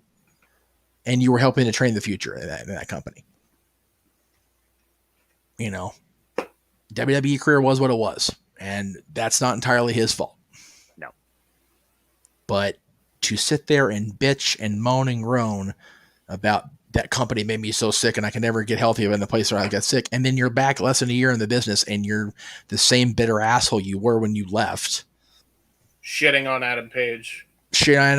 If that part of it is true, I don't disbelieve it's true because I've dealt with Punk or whatever, but yeah, it could be work. If it is a work, then that's the wrong narrative to spin on television. Yeah. Because it just makes people like this. People that have watched him since he started his career, and it's like, fucking doing it again, dude. Why am I even bothering? Yeah, and another thing, to add to your point. If this is about Colt and it's a shoot, dude, it's been 7 years. Get the fuck over yourself. It's again, it's one of those, James. God. He's such a professional. He's such a professional person. Why do you feel you already allegedly buried your your former friend's chance to get re-signed? What is the fucking point of going out on global television and burying the guy? None. Why? None. There is zero reason to do that. Number one. Number two, the only thing he said in that promo that made me chuckle was the Kingston stuff, because it's like Kofi Kingston, Eddie Kingston, because Eddie Guerrero is a much better person than Eddie Kingston is. Kofi Kingston's a much better person than Eddie Kingston is, and I don't know who the other Eddie was. We were speculating it was Eddie Fatu, which is like, again, Eddie Fatu was a much better person than Eddie Kingston is. So, other than that, it's like, dude, we get it. You're the master of the pipe bomb. Third best member of your own faction. Which, again, looking back retrospectively, he's not wrong. Again, tell me when I'm telling mine. But that's not Mox's fault either. Again, no, and not the first John that he'll beat in Chicago for the title either. Which I sat there going, you know what? That's a different spelling of John. I sat next to audible there. Thank you. I love you for that. Thank you for that. No, but it's one of those. I sat with this motherfucker further on his couch. Fuck this thing. I can't point diagonally. I'm retarded. Here you go. Okay, I sat on this and just like seething at Punk for that. So yeah, I know. And I was laughing. Of course you were. But yeah, it's just frustrating that whether it's a work, whether it's a shoot, if it's a work, it's the wrong narrative spin because you get the old school fans pissy. If it's a shoot, then he's a bigger piece of shit than he was when he left. Yeah. Yep. So either way, it's bad. And what's worse, what's worse either way is it's bad for business. About to say, if this is a work, you're working the worst part that's really bringing down the entire wrestling industry, and that's the internet wrestling community. Yeah, and here's my bottom line on the whole thing. The fact that we know so much about this is bad. Yeah. You would never, ever, ever, ever, ever, ever, even now, hear this much detail. Pages from James just now. Not at all. From WWE. No way. Freaking ever. No way. Ever. No. That's the problem. That is the bigger problem than anything I just said. And that's the bigger problem for AEW, and that's just the problem in general for wrestling today, because it going back to the whole Brett and Sean thing. There wasn't all of this shit coming out. The internet was still in its infancy. Exactly. Yeah, and Jay, I've there said wasn't this before. All this shit during the Hogan and Piper and Hogan and Sheik days. Yeah, there were dirt sheets around back then, but not like And if the dirt sheets got it, it was months after the shit already happened. Exactly. And again, Not days. Lord, forgive me for what I'm about to do here, especially you Canadian gods up there. Uh-oh. If Bret Hart doesn't open his big fucking Canuck mouth after Montreal and give Dave all the information, none of this shit is still going on with Meltzer. No credibility whatsoever. Damn. Zero. Yeah. Zero. And the terms journalistic integrity just go down the toilet. Well, okay, for both sides, because Bret gave it to Meltzer, and me having to say that takes mine away.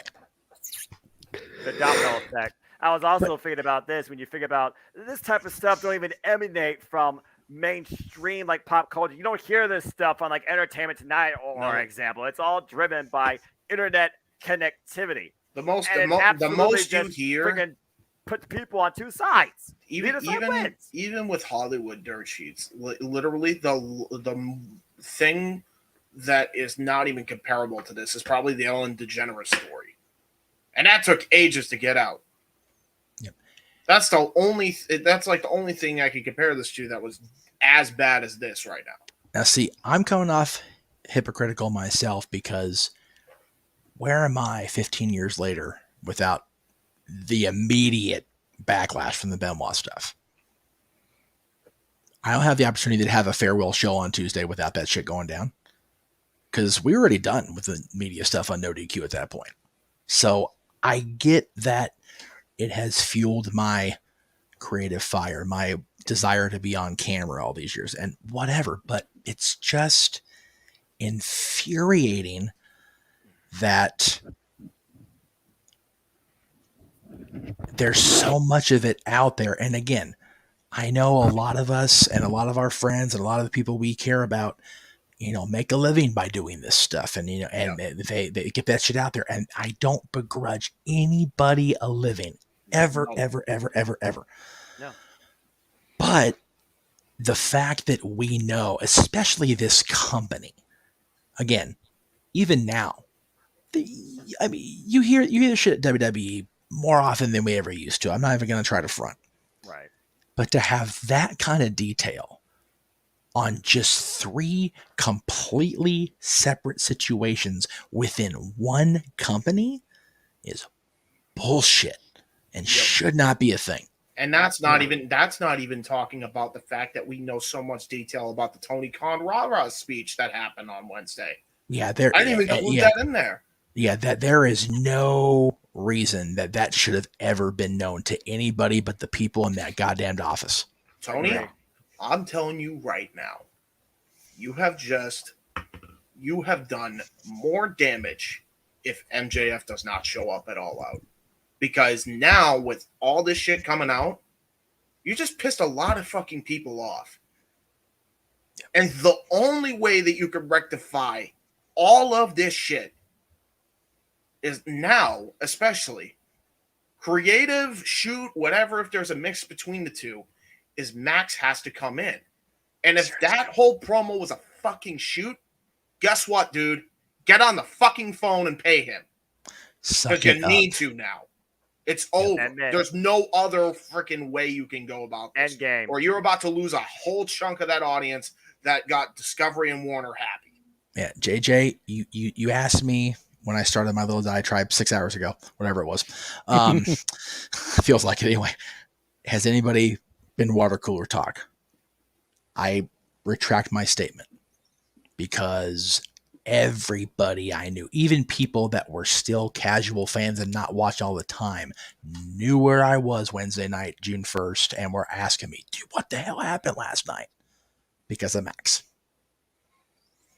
If Maxwell Jacob Friedman does not show up between now and the end of our show next Sunday night, Tony and whoever else is helping him along the path of destruction here has shot themselves through the foot, not in the foot. Yep. Exactly. And that's the only reason why I don't count Max as of yet. Exactly. Because he has to come through. If he doesn't come through at All Out, then we know all this stuff was shoot. Then it's game over. Yeah. It's game over.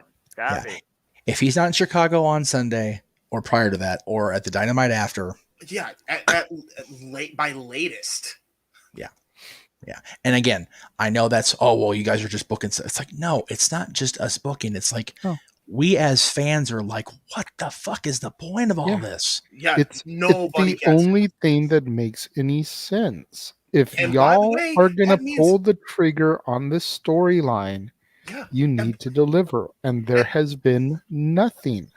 Nothing. And by the way, for MJF. Regardless of how heelish he's been, there's no other way you can flip this now.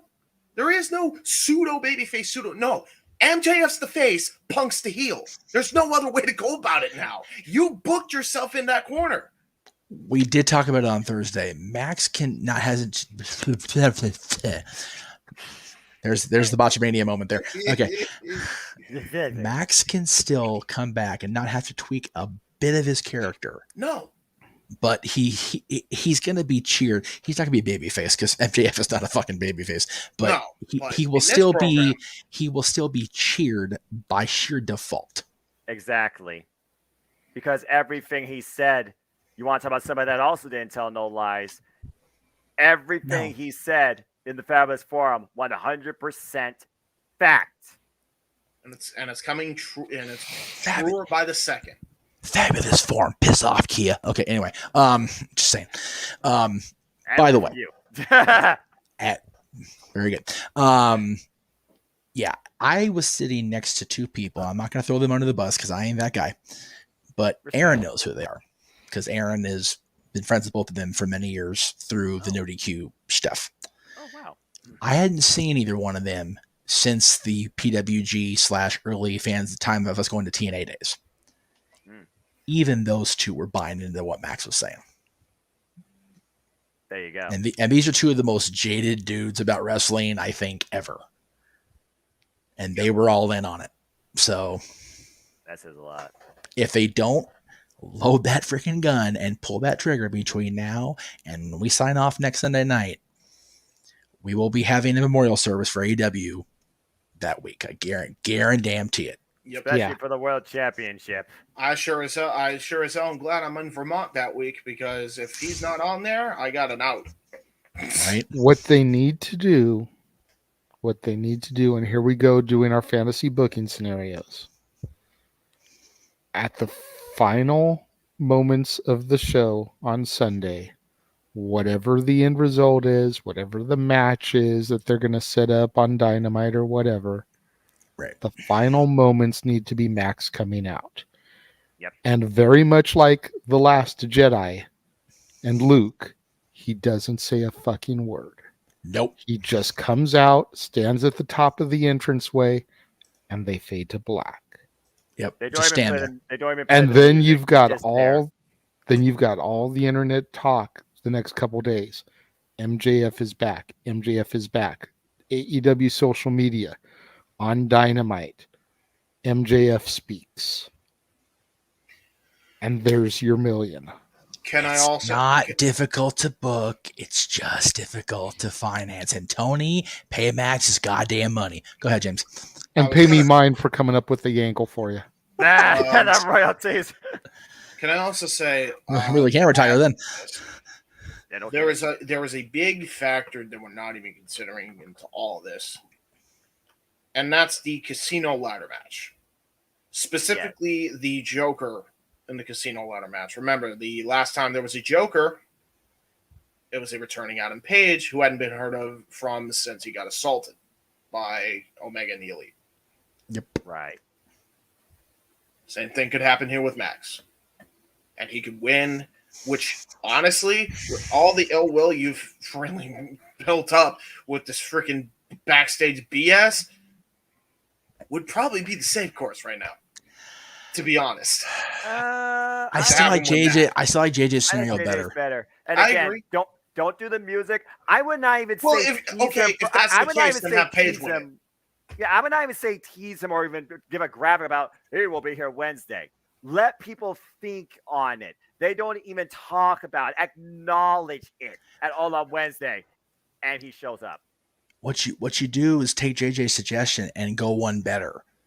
Like have the camera show him, no music, no whatever, and then we get a cut like on some weird angle where it's like, oh, that wasn't supposed to happen. No, what the hell is he doing They're here? very similar to when Punk was cutting his promo and they cut his mic. Exactly. Because I'll tell you what, I've said this 100 times in the last 11 years. Freaking No DQ shut down. Even we in the crowd were going, what the hell just happened? Mm-hmm. That's fair. And we had a whole 2-hour Raw after that to process it. So I'm about to say, yeah, 2-hour Raw roulette. So again, it comes down to the execution. And they have to hit the bullseye now. This is their last chance. There's no other chance. That's it. And doing it on the go home show is pushing it. You got to do it. And we have all been around fans long enough, and we've been fans long enough to know that, oh, well, these guys are just this is not going to be the end of the company. It's like, it doesn't have to be the end of the company. No. It just has to be our end of us giving a shit. Yeah. If MJF does not show up as the end game of this angle, it's the equivalent of Hogan and Bischoff showing up in Impact. They're going to lose a shit ton of viewers. And I have no problem. Take off DVR. There you go. Okay, clear some space. There we go. Click. Yep. Exactly. And like I've always said, you do not change the world of professional wrestling, sports entertainment, damn it, whatever the hell you want to call it, by bitching. You change it by taking your remote control out and making changes there. You change it by not taking your wallet out and spending money on their website. And they're going to do that in spades if you do not act now. That's where we're at now. I can almost guarantee. I don't know about. Last few more years, I'm sure, because they already got their freaking contract signed by Warner Discovery. What I'm saying, I have zero issue for two things. Number one, that's 3 hours out of my televised week. I don't have to worry about shit every week. And number two, that's stuff I don't have to keep mooching off this guy $50 a month or $50 a show. I'm okay with that. Yeah. I'm okay with that being a mooch 4 times a year. It's like I said with the WWE, I keep up with highlights. AEW, if they don't execute this angle, it very well might be the same case with them. Yeah, and that should be the biggest thing. That's a shame we're at that point now. We weren't at that point even 2 months ago. Well, we're at that point now. Again, we're fans. We hold out for a story to have an appropriate end. But when you can't add another chapter, this is it. Do or nothing. All or nothing. Period. Seriously, I purposely did not do a watch along for Revolution because I was up there in Vegas for the watch along that they had at that bar and I wanted to watch it. And I was happy leaving that show. Regal showed up. The right guy won the world title match. This was 5 months ago. And now we're sitting here ready to write the fucking epitaph for the company. At least for the world championship. Yeah. Nothing else. And that's which is their main prize. Which is depressing as shit. And by the way, this isn't to say they haven't had problems throughout their entire history. Absolutely the not. Women's division, the TNT title division, all of their main divisions are fucked right now. Fucked. They really are at this point. They really are. Seriously, when you've got the TNT title that's been hot-shotted so much that you need to give Wardlow a decent run with it to bring some prestige back to it. You've got the two top contenders slowly starting to be forced every week now. By the way, you've got the two top contenders for the women's title at each other's throats. You've got the TBS champion. Who are you going to have defeat her? Especially when they're one that we knew was going to do who is even the tag champions right now? I don't remember. The Swerve in Our Glory, Keith Lee. Okay, thank you. I forgot all about that. Exactly. Which, by the way, goes to show you should have put the belts on FTR by now. And then you've got this drama in the world title picture, and you've still got Pac and the Trios belts. When your strongest champion is a 37 match in green as grass rookie, that's bad. As good as she's gotten, I'm not even going to front. That's bad. Perception is key, and right now AEW's ecosystem is all over the place. And right now, by the way, if this is true about Britt Baker, her rehearsing her matches, apparently that might be the same case with Jade. So what happens if she has to wrestle a person? Okay, hang on. Okay, Yeah, I don't have a problem with them rehearsing a I match. don't either. I don't either. As somebody who did backyard, which granted, I know it's not WWE, it's not being a trained professional. Don't try this at home. We did it in the park. Right. Down the street. But as somebody who's done that before, there were times when we needed to plan out spots because you've got trees and grass and trash cans, and you want to bring in a ladder or a chair or a table to try and make the match just that much better and add something to it. You know, we had a coffin match for my final match. My daughter's mom legitimately made a box like a coffin so that I could be thrown into it for my farewell match. Wow. Okay. Let's send off. So you need to rehearse certain things. And I don't know how long Britt's been in the business. I want to say it's about 2 years. I'll go ahead and I think it's like I'll go ahead and look that up real quick. 4 years, Because I will say this as you talk about, you know, I mean, I know she's not as preparation green is as what- Jade. My point being that I know she's not as green as Jade, but I don't think she's a seasoned vet either. So I if guarantee she you she's not. if she feels a little bit more comfortable, 7. Okay, there's no excuse for that. Come on. No, 7 years. There's no on, excuse man. for that. Jesus Christ. But trained in AIW Academy with Candice LeRae and Johnny Gargano. okay, no wonder Candice LeRae. Oh, here we go. Oh boy. Let's not go down that rabbit hole. Let's continue where we are here because I'm going to say this in trying to round it all as far as this goes. Please do, Noah. Preparation is key.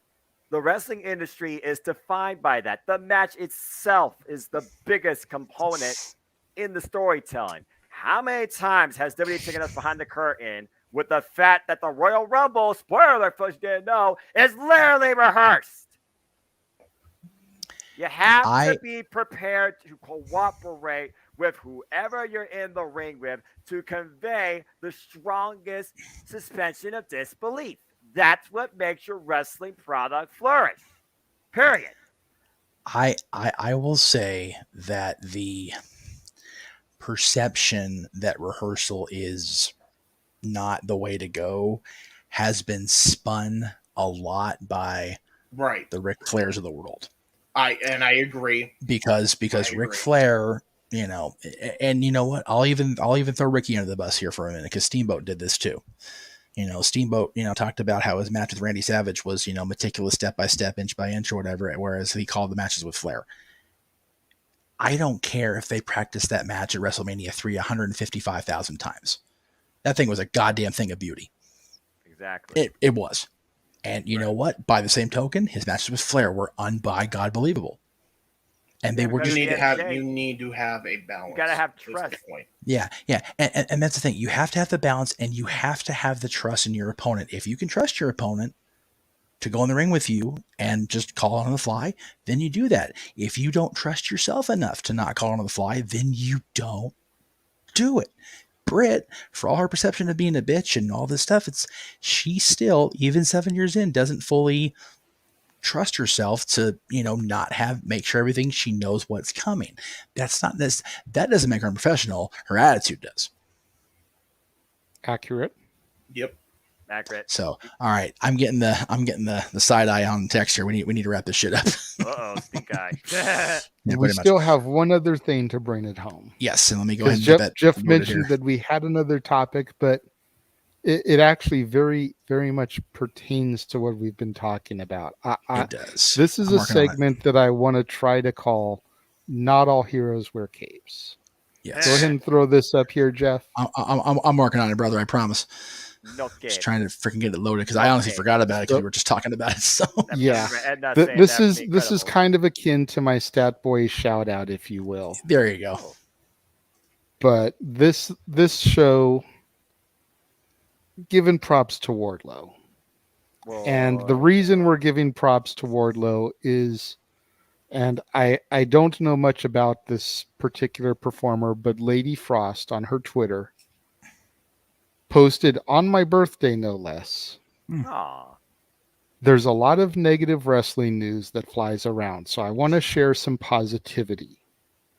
Saturday night, Wardlow saw a little girl crying. Her mom couldn't afford to buy her my Slam Buddy, so he walked over to me, bought one, and gave it to that little girl. Oh my God. That's fucking cool. That's kindness. That's beautiful. For a guy that spent most of his career as a heavy for the most hated man in the business, that's pretty fucking cool. Right? I mean, there's these stories that go around about people, not being as bad as they sound. And Wardlow is very much still untested waters. Right. But to hear this type of story about him just shows me that they're on the right path with him. Oh, yeah. No doubt. And I just wanted to make sure that we ended the show on a high note, coming off of all that AEW drama. Oh, yes. With something a little bit positive out there. And I mean, like I said, the literal first line in her tweet is there's a lot of negative wrestling news that flies around. Yeah. So I want to share some positivity. Yeah. Like, we just talked about how much negative wrestling news that's been flying around this past week. Right. The keyword week. Yeah. Just past week. Yeah. Week. Yeah. Week and a half if you go back to Punk's promo on the Dynamite prior to this past week where he cut that thing against Page. Yeah. Yes. But still. Week. Wardlow, I salute you, good sir. Yes. Yes, sir. In that vein, I will say this. I have not been on camera with you other than Tuesday. And it occurred to me earlier today that I had not gone on social for either one of you on this front. So, belated, granted, happy birthday to you and Cece both. Absolutely. It was one of those. A wonderful birthday. Y'all know how crazy my week was, especially Wednesday. So Monday too, because trying to get my wallet back, and Tuesday having to go into the valley and rush hour hives. A nightmare. But yeah, I did not. That's how it starts. Then there's running and screaming. Yeah. Well, you can't run or scream when you're going a half mile an hour. Acknowledge me. It was awful. The Lost World, Jurassic Park. A puffin. Good grief. I can't discourage people from moving out here enough. I just can't. Anyway, just don't. Just California bad. Freeway's worse. California bad. Freeway bad. Freeway bad. California dying. Needs to fall off into the ocean already. Oh my God. But yes, I hope you all had a birthday celebration worthy of the two of you, because I know a lot of it was hampered by my dramatics and bullshit. So yes, it was. If I'm being honest, you go and throw yourself under the bus, I will co-sign and just drive that thing over you, back it up one time. Yes, it was. I probably get home quicker than I did in the 405 on Tuesday. This is accurate. Fuck so God, that is it for this week's edition of Open Mic Night. James, have you got anything you want to plug very briefly? The only thing I have to plug is on my YouTube channel, which, by the way, is this name right here on the YouTube user thing, youtube.com/user/JHEBERTSID95. Go check out the debut of the Don DeMarco show, which is basically the rap bar for bar breakdown. And the first one's going to be a rap battle. And to hook the wrestling audience in there, we are going to be dissecting the battle between Austin Gunn and Max Caster to kick the series off. So go check that out. We're probably going to be doing all sorts of rap battles, and some rock is going to be sprinkled in there too, because there's some bars and rock songs too. Don't sleep on rock. Oh yeah. So we're gonna. I have a request for you then. Go ahead. Korn versus Limp Bizkit, All in the Family. Oh, okay. Cool. I can do that. It's literally a Korn song. It's on their Follow the Leader album. And Jonathan Davis and Fred Durst trade bar Now- for bar the whole time throughout the Okay, song. so this is a rap battle, right? Yes. Good. Okay, I have to ask that because the whole idea of the Don DeMarco show, it's another language saying for goddamn. Yes. Right. It is a battle. It is a friendly battle. But it is But the deeper okay. but the deeper they get into the song, the more and more you feel like they're like legitimately out to kill each other. Oh Lord. Yep, debut of that show. That will be myself and ATW crew member King A Train hosting that show. So go check that out. We're going to be live for that show on Monday. Love it. Cool. Jeff, go ahead and talk about what you've got for your final week of broadcast. I was going to have you do yours since I had a nice little graphic for you and everything, but I'll go ahead and do mine first if you want to. Okay, so we have Dads on Monday, which I think I put in your stuff. I did not. That was a botch and a half. Botch. Okay. Typical. That's all right. It's So Ask the Dads. It's Ask the Dads. So I thought I loaded the graphic. I did not. But we are doing Ask the Dads on Monday, the 29th at our Ask the Dads time slot of 7 Eastern, 4 Pacific for JJ and I. Or as we're saying it now, 4 o'clock Disneyland time, 7 o'clock Walt Disney World time. That's right. Because I'm just adapt to those hours. because I have to toe the line apparently. Must obey the mouse. Must obey the mouse. Oh boy, I gotta make sure I get my shit in gear. Okay. So that's Monday. Tuesday will be the definitive series finale of Talk Wrestling. It's just one of those. I'm being egotistical and bitter about it, but I'm not getting super chats. I'm not getting questions that are being sent in with money. So I can't justify doing it anymore. That's just the honest truth about it. Ask the Dads will be the season finale of Ask the Dads. We're still going to be doing the dad shows. I just don't know if we're going to do Ask the Dads live because the live thing, it really depends on how Disney lays my schedule out. So, but the next Monday I will not be even available, so it doesn't matter. All right. Greg Cherry's show will be the season finale. We're just calling it that just because I'm using that for all the shows this week. Really, it's one of those things. But I believe he's bringing in Jesse Davlin for that show as well because Ohio State is facing Notre Dame in football this coming week. And Greg is Notre Dame and Jesse and me, he are Ohio State. So it's going to be a fun show for Greg. Thursday's NoDQ review, of course. I don't know if I'm going to be on the show or not, but go here. I'll even throw the NoDQ plug up there real quick. There you go. There you go. Follow the boss. There you go. Very good. Okay. And then next Saturday at 2 goddamn early in the morning for us. Noon Eastern. So noon Disney World time, 9 o'clock Disneyland time. Clash at the Castle. We're going to go live with the pre-show. I don't know what time they're starting the pre-show. I don't care. We're starting ours at 9 o'clock because that's when we're doing it. And then instead of what I was thinking we were going to do, which was go right into open mic night, we're actually going to have open mic night during open mic night hour, which is around here, 10 o'clock Disney World time. So I'm this is going to drive me crazy. 10 o'clock Eastern Pacific. Let's keep it standard. Good Lord. But then Sunday, we will say farewell to Noah's vocal cords because we're doing 2 straight shows. God bless him. Worlds Make collide. sure you stock up on your Mountain Dew and your tea. Yes. I'm just going to use straight water because I feel Mountain Dew might strain me. Yeah, soothing teas for during and Mountain Dew for the in-betweens. The in-betweens. Yes. Exactly. And then, so that's next Sunday. Also of note, Mr. Williams, I will point out that unlike me, because I apparently don't have enough collateral, and unlike you, because I don't understand why you didn't get super chats on your birthday. You people suck out there if you did on that show. But Greg Cherry did meet the milestone goal. So he will be defending the championship sometime in the winter. And it's in the winter because JB3 and I had to come up with the questions, and we need time to write. And we need time to coordinate. Bob, is all I gotta say. and we need time to coordinate schedules because there's 9 other people besides Greg and me and JB3. So yeah, and then tomorrow we back at the Chase one more night. NWA 74 night deux. Of course, the 10 pounds of gold on the line, the Burke on the line again. It will be Camille against Max the Impaler. Lord. May God have mercy on Camille. Yeah.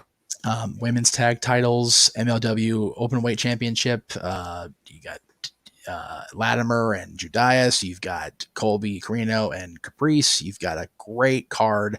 Started off more than likely by the U.S. Tag Team Championship Gauntlet / Battle Royal / whatever. So yet another championship in the NWA. And they're apparently bringing a women's TV title to NWA USA. So AEW's got, we got so many titles. NWA's going, hold our beer. Yeah, that's literally hold my beer. Good Lord. Yeah. Just not Bush beer, because they're in St. Louis. You don't have to have Bush beer. That's just gross. And then Mr. Williams has his stuff coming up for the week, as well as the bottom corners, the rest of Dad's for the year. Jay, I still don't have all the graphics ready yet, but no worries. They are there. So tomorrow is another episode of the War Zone for me, the weekly acquisition report, where I show off the newest additions to my ever-growing movie library. I'm going to have some stuff that I've picked up at your typical retailers, Best Buy, Walmart, Big Lots, etc. Monday, Dick Tracy. Tuesday, Stat Boy Sports Bar featuring Dory Lou.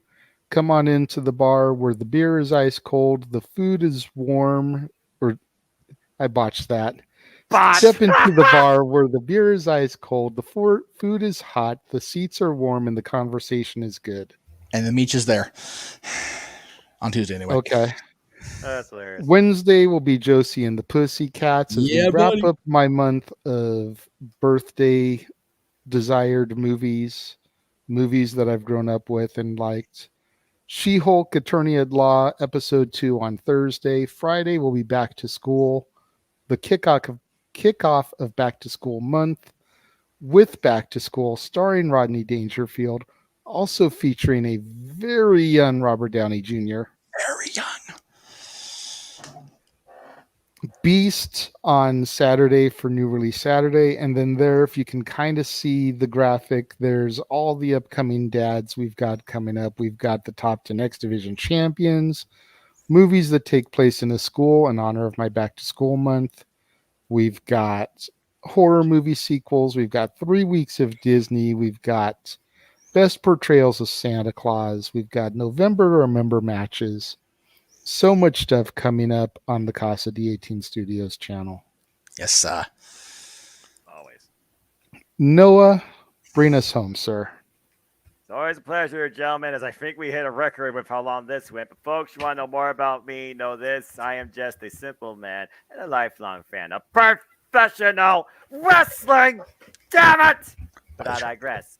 I'm on Instagram, Twitter, and YouTube at Foster1916 for all things wrestling. Shout out, of course, the entire AEW family on Twitter. I just posted on Instagram my pictures, takeaways, and moments in my stories and my story posts of everything I had involved in seeing live at AEW Rampage. Stay tuned for AEW Dark Elevation after it concludes, or maybe while it starts on Monday night. It's going to be a busy week for this simple man. As Jeff alluded to, I'll be back with you all tomorrow once again for the chase, as we have NWA Not Do, NWA 74 emanating from the chase in St. Louis, Missouri. But the fun doesn't stop there, as this is going to be a ridiculous week in professional wrestling. There, of course, will be no DQ panels for predictions. You can stay tuned for more on that, and all the predictions leagues will be involved across all 3 shows too. Good luck to all of you that have the same insanity that I do. We will be doing some point this week at ATW View Impromptu, discussing not only this last month of professional wrestling, God help us, but also preview and predict AEW All Out as well. I'll be back on the Daily Slam, of course, providing you coverage on AEW Diamond, AEW Rampage, and possibly the AEW All Out preview as well. And back here in the Jeff Meacham Network, calling all 3 shows this weekend too. But as always, I like to conclude, there are no winners, no losers, no betters. They're just fans with opinions for this passion we all share. At the end of the day, folks, support one another, respect each other, protect your mentality too, and just enjoy life and enjoy professional wrestling too. It's as simple as that. Oh, real quick, Noah, you also have the SummerSlam Retro 2000. Don't forget. We got to do that. Oh, yeah. I almost forgot about that because WWE. But yes, I will be with FTW Productions to do a retro perspective on SummerSlam 2000, which honestly is one of the better SummerSlams in the SummerSlam. Yeah, retro wrestling review series on my boy Owen's channel. Check that out. Yep. Well, at least you didn't have to do SummerSlam 2012. Oh my God! Or Unfortunately, I hug you if so. I hug you if so. And somehow we still managed to go like 3.5 hours on that shit. I think we talked longer than the pay-per-view actually ran. That's accurate. That's how those retro reviews I heard sometimes work, because Owen has his formula for those shows. So all I know is I just gotta buckle up.